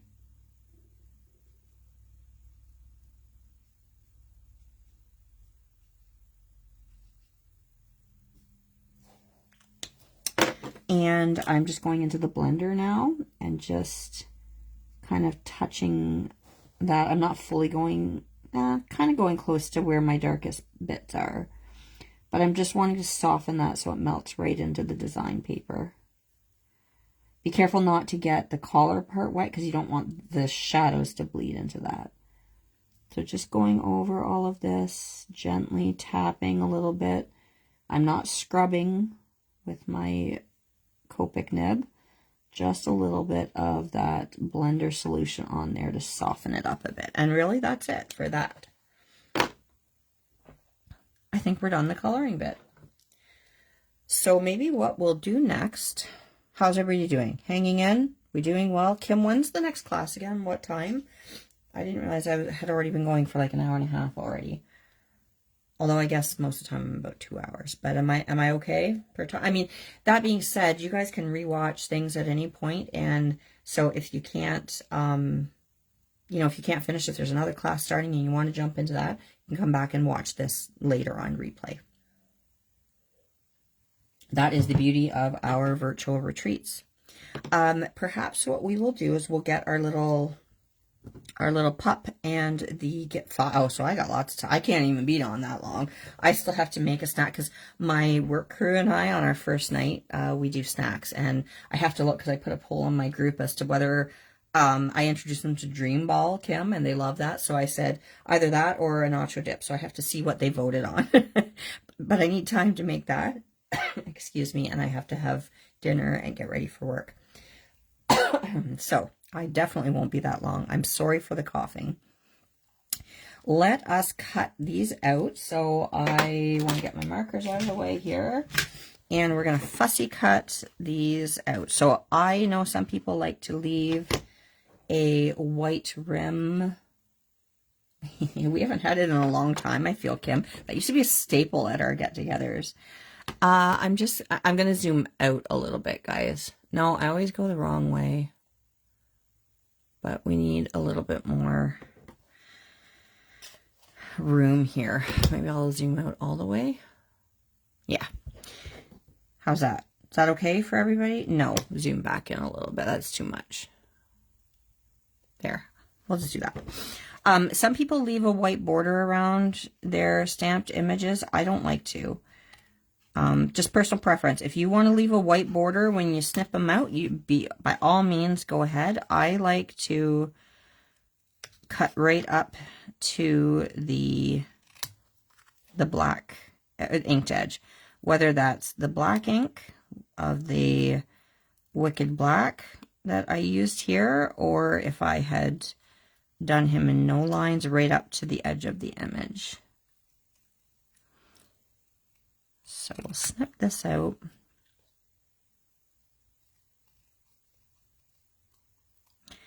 I'm always like thinking when I do these classes, I know the coloring bits are always exciting, and then we get to the assembling bits and I'm like, oh my gosh, people have to sit here and watch me cut paper.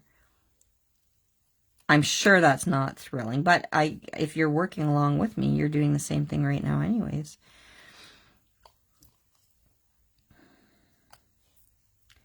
So I'm just using my nice sharp scissors. Well, they're probably not that sharp. I probably should get a new pair sometime soon. But we'll cut this present out because it's easy there. Let me just try to clean my workspace. So we've got that cut out. We'll cut our Corgi out.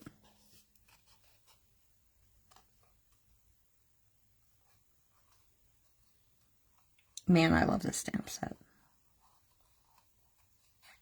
It's so cute.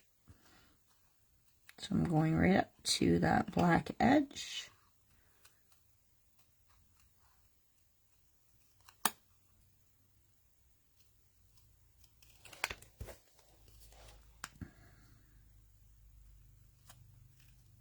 I had considered cutting them out ahead of time, which probably would have been less painful for you guys. I'm just going to go ahead, and cut off these little tufts of fur, which are adorable, but they're just not going to work for cutting them out here. So, anyways, I'd considered having this cut out ahead of time, but I like to have the extra paper around just because I like to, blow up my markers sometimes, just make sure that they're not gummy or, about to blob a bunch of ink. Or sometimes I have to especially if I haven't decided in advance what I'm going to use, what colors and everything, it gives me a little bit of room around my image to kind of practice.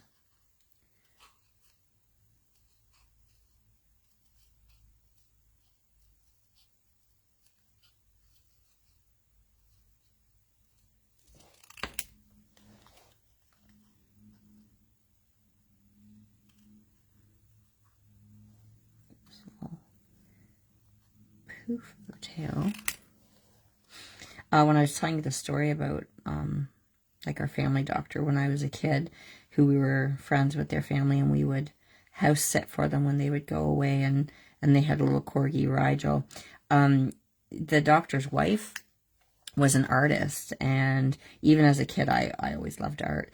And I can remember she had, like, they had a little pool in the backyard, and she had the pool drained, and she painted a big mermaid on the bottom of her pool.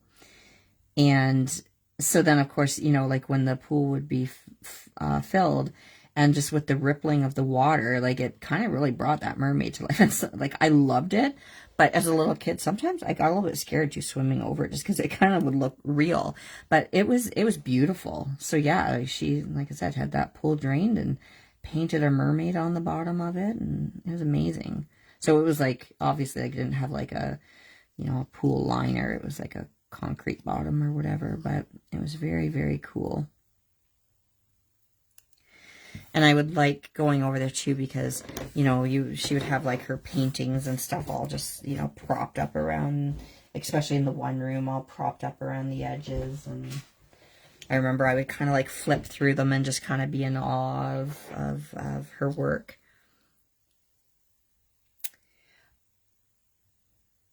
Okay, chocolate chips everything's expensive now.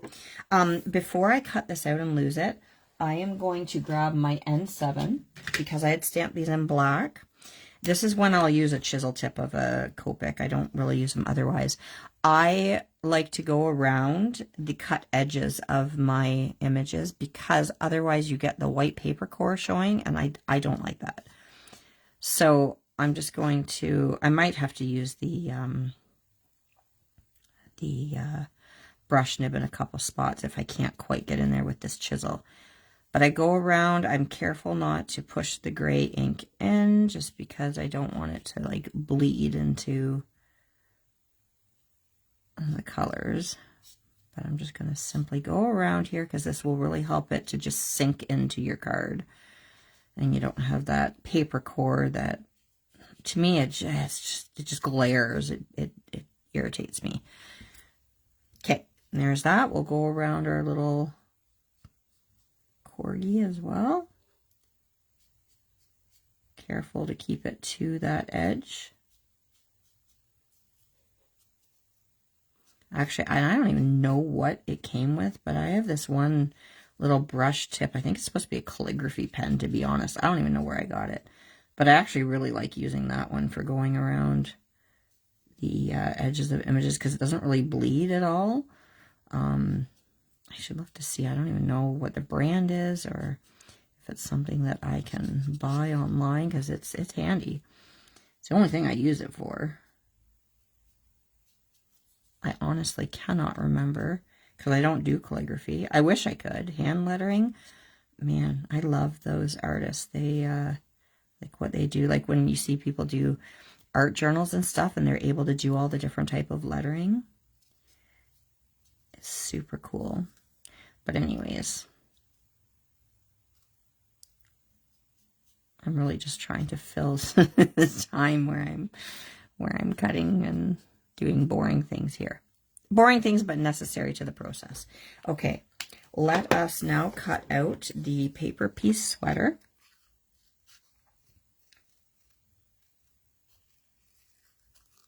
Once we're done with this part, the actual assembly won't take very long.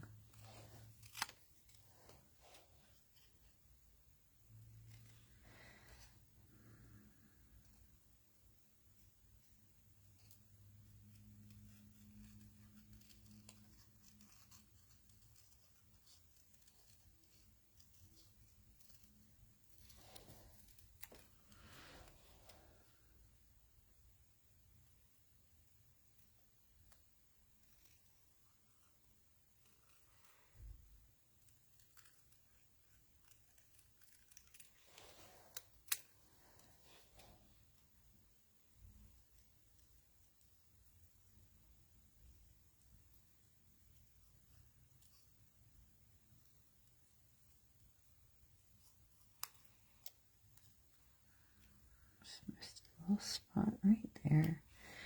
Okay, let me now take that N7 again, and we're going to go around the edges of that as well, so that it all just, again, will sink into the stamped image. So it's going right around the edges.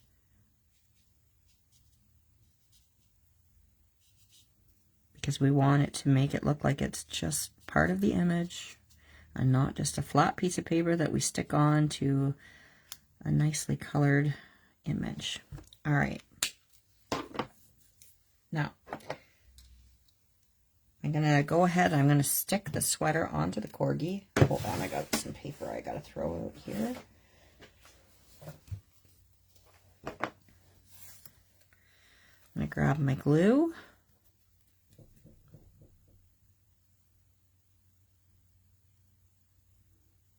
I'm just putting a little bit on and making sure to get right up.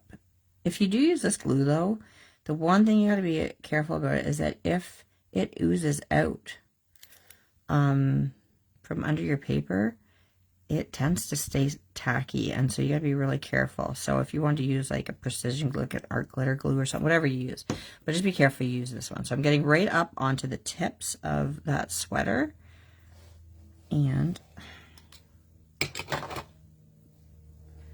I'm going to get it placed onto our little pup.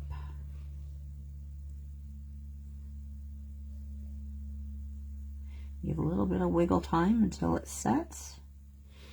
I just want to make sure that I got it properly in place there. And I think that's right. Okay, look. He's not naked now. He's all dressed and ready for the holidays. Okay, so there we go. Oh, Mary Pat, that must be really frustrating. Parkinson's is a rough disease. Thank you very much, guys. We're gonna set them off to the side for a minute, and let's pull in all of our card bits and bobs. I'm gonna put my little dogs. My husband's grandfather had Parkinson's, and I have a lot of patients at the hospital at times, you know, who will too, so it's a good idea, a good tip. Okay, so let's also put, so I'm just putting the twine, the bells, the enamel dots, and the trees to the side for a minute. So what we're going to grab first is, actually, let's just do the inside and we'll get that done and out of the way. So you're going to grab, of course, your card base. You're going to grab your whatever color of cardstock you chose. Again, I used the red. So you need an inch is, of course, the 1 inch by 4 1/8 strip of your matting cardstock. So the 1 by 4 1/8. Okay, I'm going to take that off, and you're going to grab that plaid strip of the 3/4 by 4. I always try to do my measurements in like height by width so that everything's oriented the same way. So 3/4 by 4. Okay, those are the two pieces you're going to use. And I'll just grab that glue again. And I'm just going to put a little layer of glue around here and stick it onto my cardstock.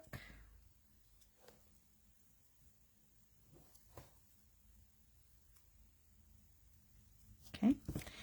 And then the other piece you need for the inside of your card, the cardstock will be 1 1/2 by 2 1/8. Hopefully all my measurements were right. I like quadruple check them all.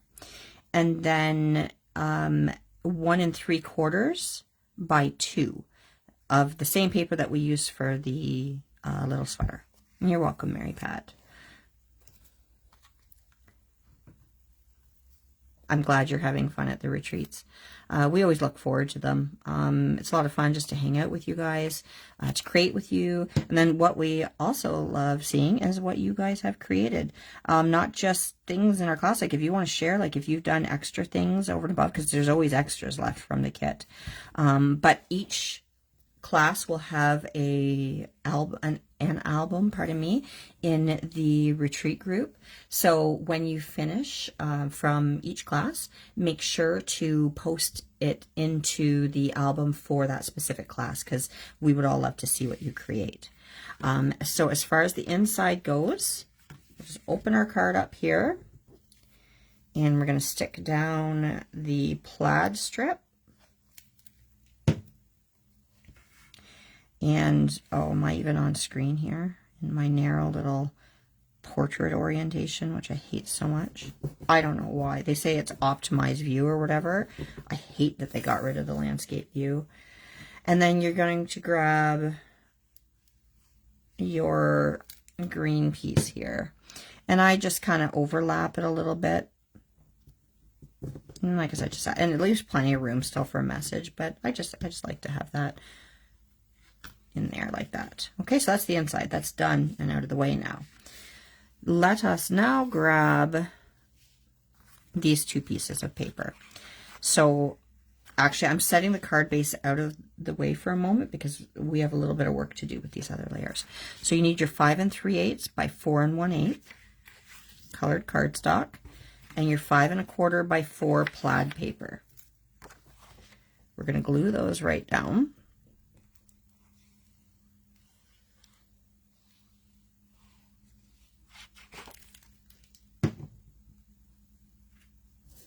Sorry, I'm just going to do it this way for a second here.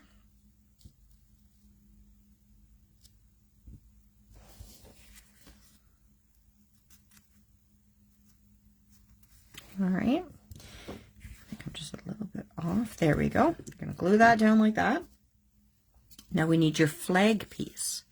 So that is your the cardstock, the 4 3/4 by 2 1/8. Now the way I did it was I snipped the corners of this first so that when I mean, if you have a die, you could do it that way, but I snipped the corners of my design paper first so that when I was making the red rectangle, I just held it up here and I snipped in to match it there. But that's the size that you started with, was the 4 3/4 by 2 1/8. Okay, and then yeah, just to emphasize again, I found the middle of the paper, measured up 1 inch, and then just snipped up to make that flag. So that started off as your 4 5/8 by 2. Okay, so we'll get that glued down here.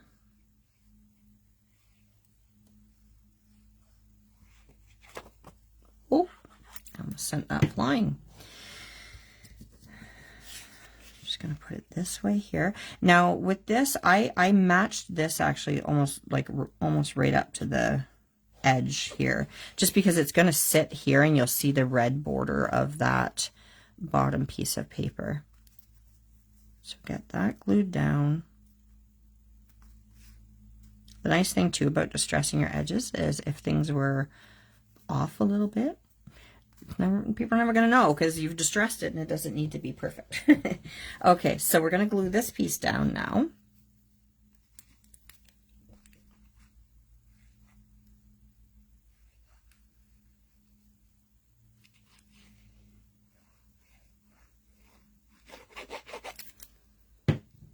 And we're going to go, sorry, I always flip it just because it's easier for me. We're going to put it right here. So just again, referencing back to our finished card, that's what it's going to look like here. So there's just a tiny little bit of that plaid paper sticking out from the left-hand side. I'm not really measuring here. I'm just leaving a little gap, like I said, just so you can see a bit of that design paper.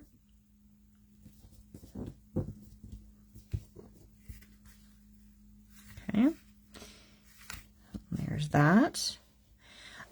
Before we go any further, actually what we can do here is we can glue these pieces together, but we're not going to glue them onto the base yet.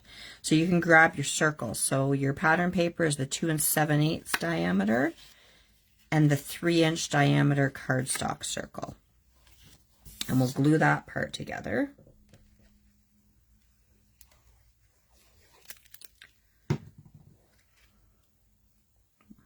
I dropped that on there. Hopefully I didn't leave a bunch of glue on the edge there. All right. And then we'll grab our sentiment, which was done on the 3 1/4 by 3 1/8. And the matting layer for that was the 7/8 by 3 1/4.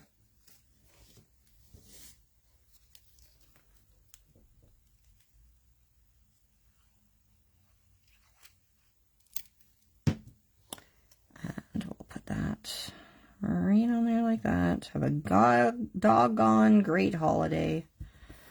Getting all caught up in my words. So cute. Okay, so those pieces are actually, I need to, that's probably all stuck down. I did not do that even. Look at that. I've got a great big edge of red there and not so much there. Oh well, it's handmade, right? I don't know if I can, so that glue has a little bit of wiggle time, but then when it's down, it's down. Well, it is what it is. I will probably put this at the bottom just because it'll kind of cover it up a little bit with the dog's feed and the presents and everything. Keeping it real. All right, so what we're going to do next, we need to attach our twine. I try to conserve my twine a bit, so the way that I do that now, I got to kind of estimate where I need it. Oh my gosh, that looks so terrible. So my lopsided circle, I don't even know how I managed that, is going to go about there. I know my sentiment is going to go about there. So I'm just mapping it out here. Hopefully nobody will see my terrible gluing job by the time I get all of the other nice things on there. What I like to do here is grab some double-sided tape. So I'm looking at whereabouts I'm going to want my twine to go. I'm going to grab 2 pieces of double-sided tape. And I'm going to want my twine, because you're only going to see a little bit of it, but it's going to be kind of in like this area here. So I'm going to kind of pick this up together just because I need to, I'm eyeballing this.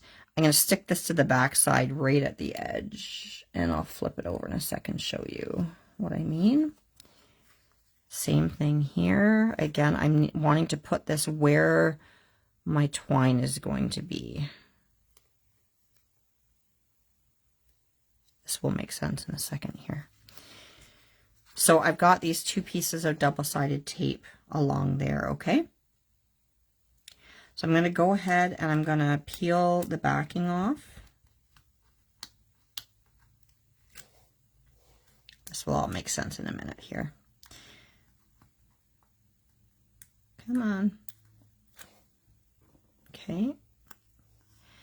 I'm just flipping, again, I'm just kind of holding this in place. I'm going to take my twine, and I want it, bugs me so much that I taped it wrong or glued that wrong. I'm just going to start here because I know I'm going to want this to be about there. Okay, to start with, I'm going to move this now because now it's not going to matter too much. So I'm sticking that down to the double-sided tape here. And this is just because I don't want to wrap all the way around my card because I don't like wasting supplies. I'm coming across, I'm kind of going at a little bit of an angle, and I'm going to come to the back side here and stick that down there and just make a little loop. Again, you guys can do it how you like, but I'm going to stick it down like that, and I'm going to come back across. You're not even going to see this cross, but I'm just, you know, that's just the way I'm doing it. Come across to the other side, do the same thing. I'm going to stick it down on that double-sided tape and come across for a third pass. And then once I'm done there, I'm going to snip that. That's just me being cheap. Okay, so there we go. We've got that there. And now I can go and glue this down. I'm just figuring out how it's the best way to cover up my dumb mistake here. I still think it's probably going to be best here because he's going to be there and that is going to be there. So yeah, maybe we won't notice as much if that's at the bottom. So let me glue this down now. we are going to add the bow and the bells, of course, still as well. I always tell that to Dean. I'm like, I am frugal. I am not cheap. So I'm just eyeballing about there, okay? No measurements, but about there, so that you've got some of this side showing. You got a little bit above you here, okay? And then our, you know what? The good thing too about the way that I did this is I can just move it a bit, and I'm seeing I just got to move it down a little on this side for when I attach the bow to it. Come on now and stick.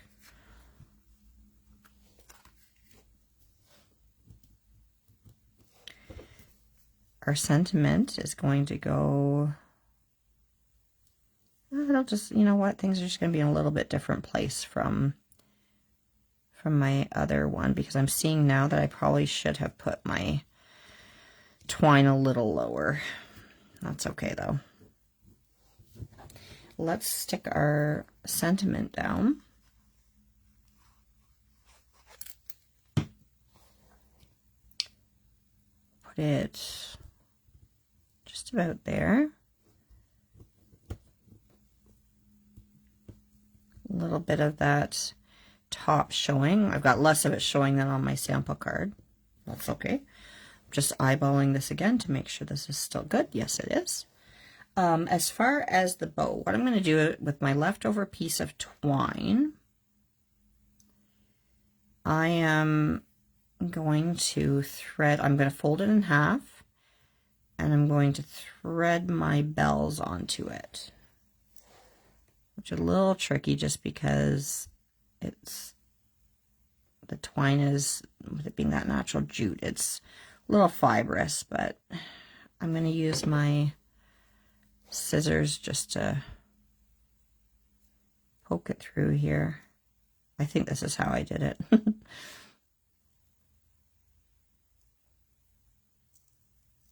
Okay, so I'm going to get that pulled through there. And then I've got to do the same with the other bell. I'm just going to kind of twist that end together. Get my other bell on. I'll pull them to the middle. Okay, and then I'm going to, and sometimes I need to just use my scissors a little bit just to pull those edges up enough that I can thread this through. I already know these bells are right in the middle there. So I've got that threaded through. I'm going to go up with the twine kind of between the two bells here. And I'm going to make a tie. And tie that nice and tight. I went right between the bells. And I'm just going to do that, you know, 2 or 3 times. I think I just did it twice. Now I'll go for a third pass. Nice and tight there. So your bells are now secured on. You have a little bit of that twine. Like I said, if you can adjust it a bit, go ahead and do that. Because, yeah, mine ended up being not quite in the spot that I intended it to, but that's okay. Bells are there. You can kind of twist them whichever way you want around that knot. And then I just trimmed my jute. A little trim there, and a little trim there. And then if you want to trim it a bit more, you can. Totally up to you. Fiddle around however you like it there. Okay, so there's that part of it. Let's put our characters on here. So I'm going to put my gift down here, and it's kind of hanging off. I like things hanging off the edges. Fibrous or hairy. And I'm just eyeballing that. That'll do. That'll do. Our gift, we're going to glue right down.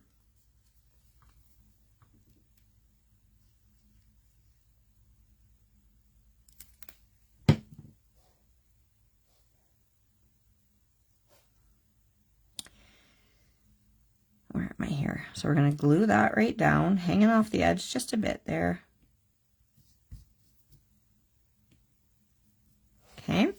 Now we need some foam dots for our little Corgi. So I'm going to flip them over here and I'm going to pull in my foam dots. Now, I don't trust foam dots because I've got some older cards hanging around where it's, I don't know, the glue kind of lets go on it. So I tend to just kind of dab some glue over my image here before I put the dots down, because I have trust issues with them. So my theory is, well, this will help them to hold nice and tight here. So I'm going to put these foam dots on my glue.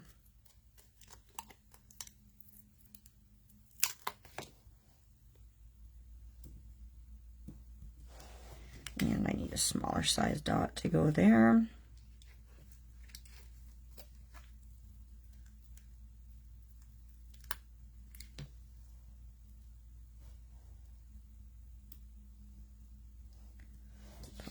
There, and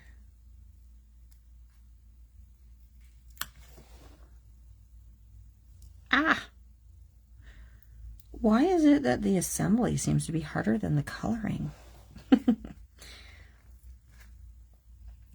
Get another foam dot here. I know tweezers would work well here. I'm just going to use my scissors to place these up on the ears.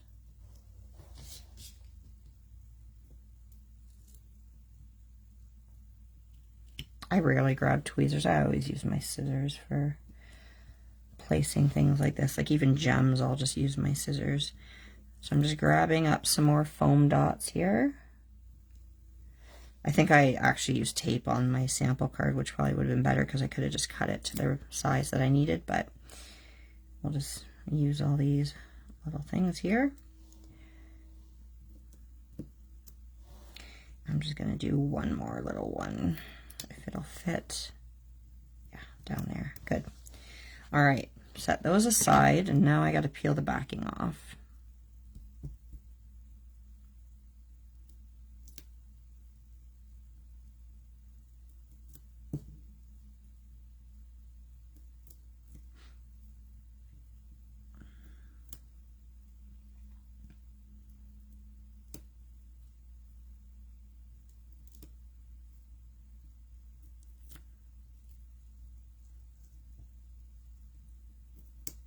Okay, almost done.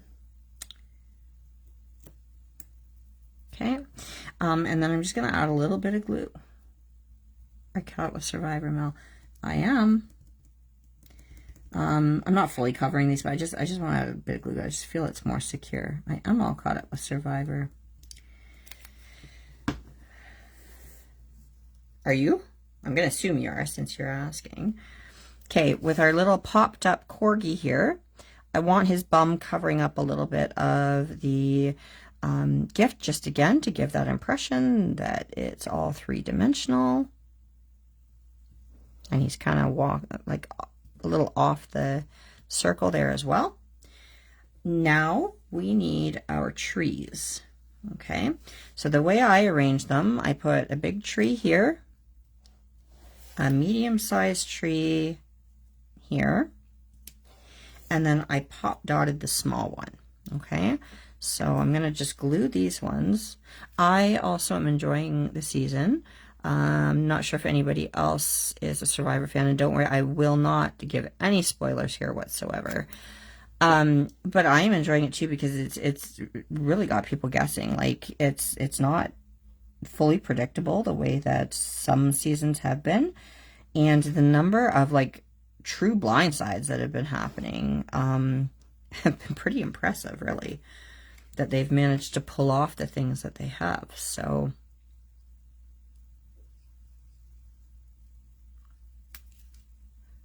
who is my favorite on Survivor? I don't know that I fully have a favorite picked out right now. I mean, there's some people I do like. There's definitely people I don't like. It's not quite the same as some seasons where, you know, there's just some standouts right from the beginning. I do like, oh gosh, Rachel, right? Am I thinking of the right one? The one who she wears glasses. She's very smart, I think. I do like her. But God, I'm forgetting right off the top of my head here with pressure who my favorites are.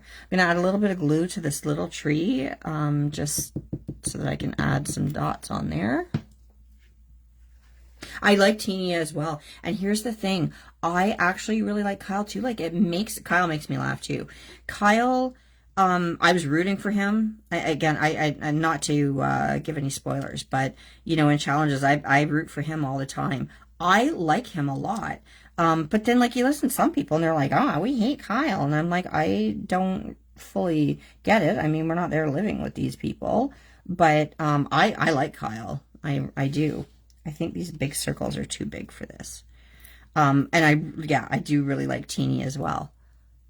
And yeah, like I said, Rachel, I'm like, you guys, like if the other players were smart, they, like, I don't want to see Rachel go, but I'm like, they'd be smart to get rid of her because she is smart. I do not like, oh God, what's her name again? Why am I blanking? I want to call her because Ainsley gave this person a nickname and I'm like, no, that's not their name. Oh God, what's her name? Starts with the G. She's got big teeth. Genevieve. I don't like her. I know he's a big threat, right? I don't know if other people like Genevieve. I can't stand her. I just think she's sneaky and conniving, and I think she's cocky. She bugs me. Sorry if there's Genevieve fans out there, but I'm not a fan. I actually like Saul. He kind of made me laugh, and I felt kind of bad for him. Am I going to give spoilers away to anybody? Before I don't want to, I just said I wouldn't give spoilers.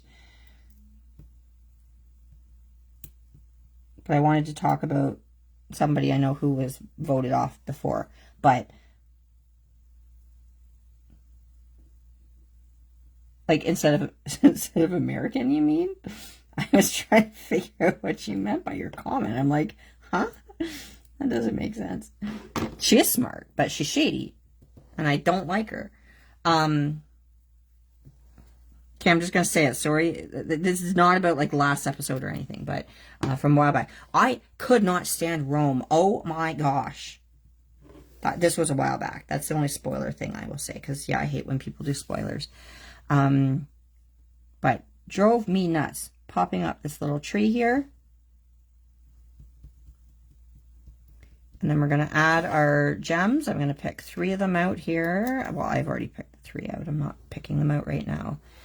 But yeah, a lot of smart things happening, and oh my gosh, Andy, don't even get me started on him. I was so over him that, like, at the beginning where he just had his like little like meltdown thing and like laying on the ground. Oh, it just made me mad. I think Kim and I talked about that already. Not an Andy fan. I'm gonna snip these a little shorter. Just a little bit. Oh gosh, Rome, and just so, again, arrogant and like thinking he was all in control, and oh my gosh, couldn't stand him. I have strong feelings, can you tell? Yeah, and I was just, every week I was like, get him off. Like, why are you wanting to play with this person? I don't understand. I actually kind of like, is it Carolyn, the young one who, oh, I don't want to say anything about last week, but I don't mind her. This last dot seems to have come a bit, yeah, it came a bit apart from its sticky backing, so I'm just going to add just a little dab of glue right there. Rome's so arrogant, so annoying, drove me insane.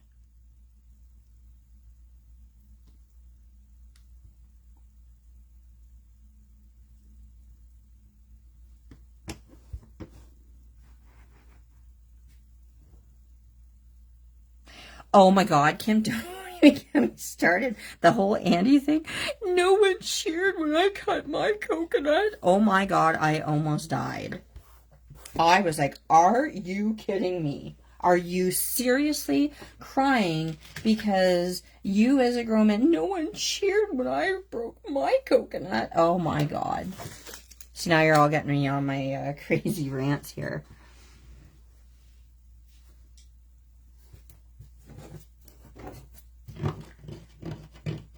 Sorry, I'm trying to clean up my work area here. All right. So I think all we have to do now, we're going to stick this onto the base of our card. Still have backings of stuff hanging all over the place. Talk needy. No kidding. My gosh.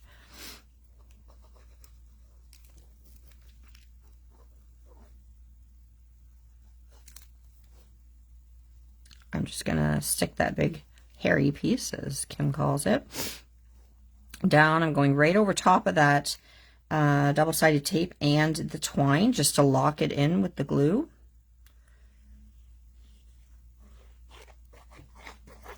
Okay, and just because it's easier for my hand to hold it this way, I'm just always check that you've got your card opening the right way before you glue stuff down. I'm saying that too just because you guys had me on a big Survivor rant, and I feel like I stopped paying attention to what I was doing here. Okay, so I'm just pressing this all down. And one last thing I like to do, and I don't have my nice fine point pen, so it's going to be with my big fat 0.7. Sign your artwork, people. Oh, look, there's another measurement sticker on the back from the card base. Get rid of that. And I always sign my cards, which would have been easier before I stuck all the three-dimensional stuff on the front, but oh well. And I always put the year. And that is it, guys. What do you think? How do you feel? Are you happy with what you did? I always say be kind to yourself, especially if they're new techniques. You're not used to doing some of these things. You know, it's a learning experience. Art is a journey, and you can't go from, you know, 0 to 100 in no time. You have to put the time in to practice your techniques and stuff. And so if some of these techniques were new for you and they didn't quite turn out the way you want, that's okay. It's just paper, and you can work on it, and you can use these for other projects as well. But I really do hope you had a great time. I hope you've been having a great time with our other amazing designers. I love our group. I love our Crafty Friends group. I love our design team. I just think it's such a fun, kind, encouraging place to hang out, to learn from each other, to share fun things with. So keep doing that. Keep sharing. If you have questions at all, feel free to tag me, because I still have some shifts with work for this set. I may not get back to them right away, but do feel free to tag me. As I mentioned earlier, each designer who's doing a class will have made an album specifically for that class. So when you are done, make sure to upload your projects to the folders so that everybody can see what you've done, and just have fun, be happy. It's time to get in the holiday season. It's time to smile and just enjoy each other's company, and, you know, jingle all the way. Oh, there we go. I love this time of year. So again, thank you so much for joining. Thank you all for all the kind words, and you guys are just the best. And have fun at the next class, which I think Kim said is 5. I will try to hop on again. I don't know that I will get on just because of going into my night shifts here. But thank you again. I can't wait to see what you made. So thanks a lot, guys. Enjoy the rest of it. Share all your stuff. It's a jam-packed kit that Kim put together, so you're going to be all set with all of your holiday projects for everybody. Take care, and see you guys later. Bye.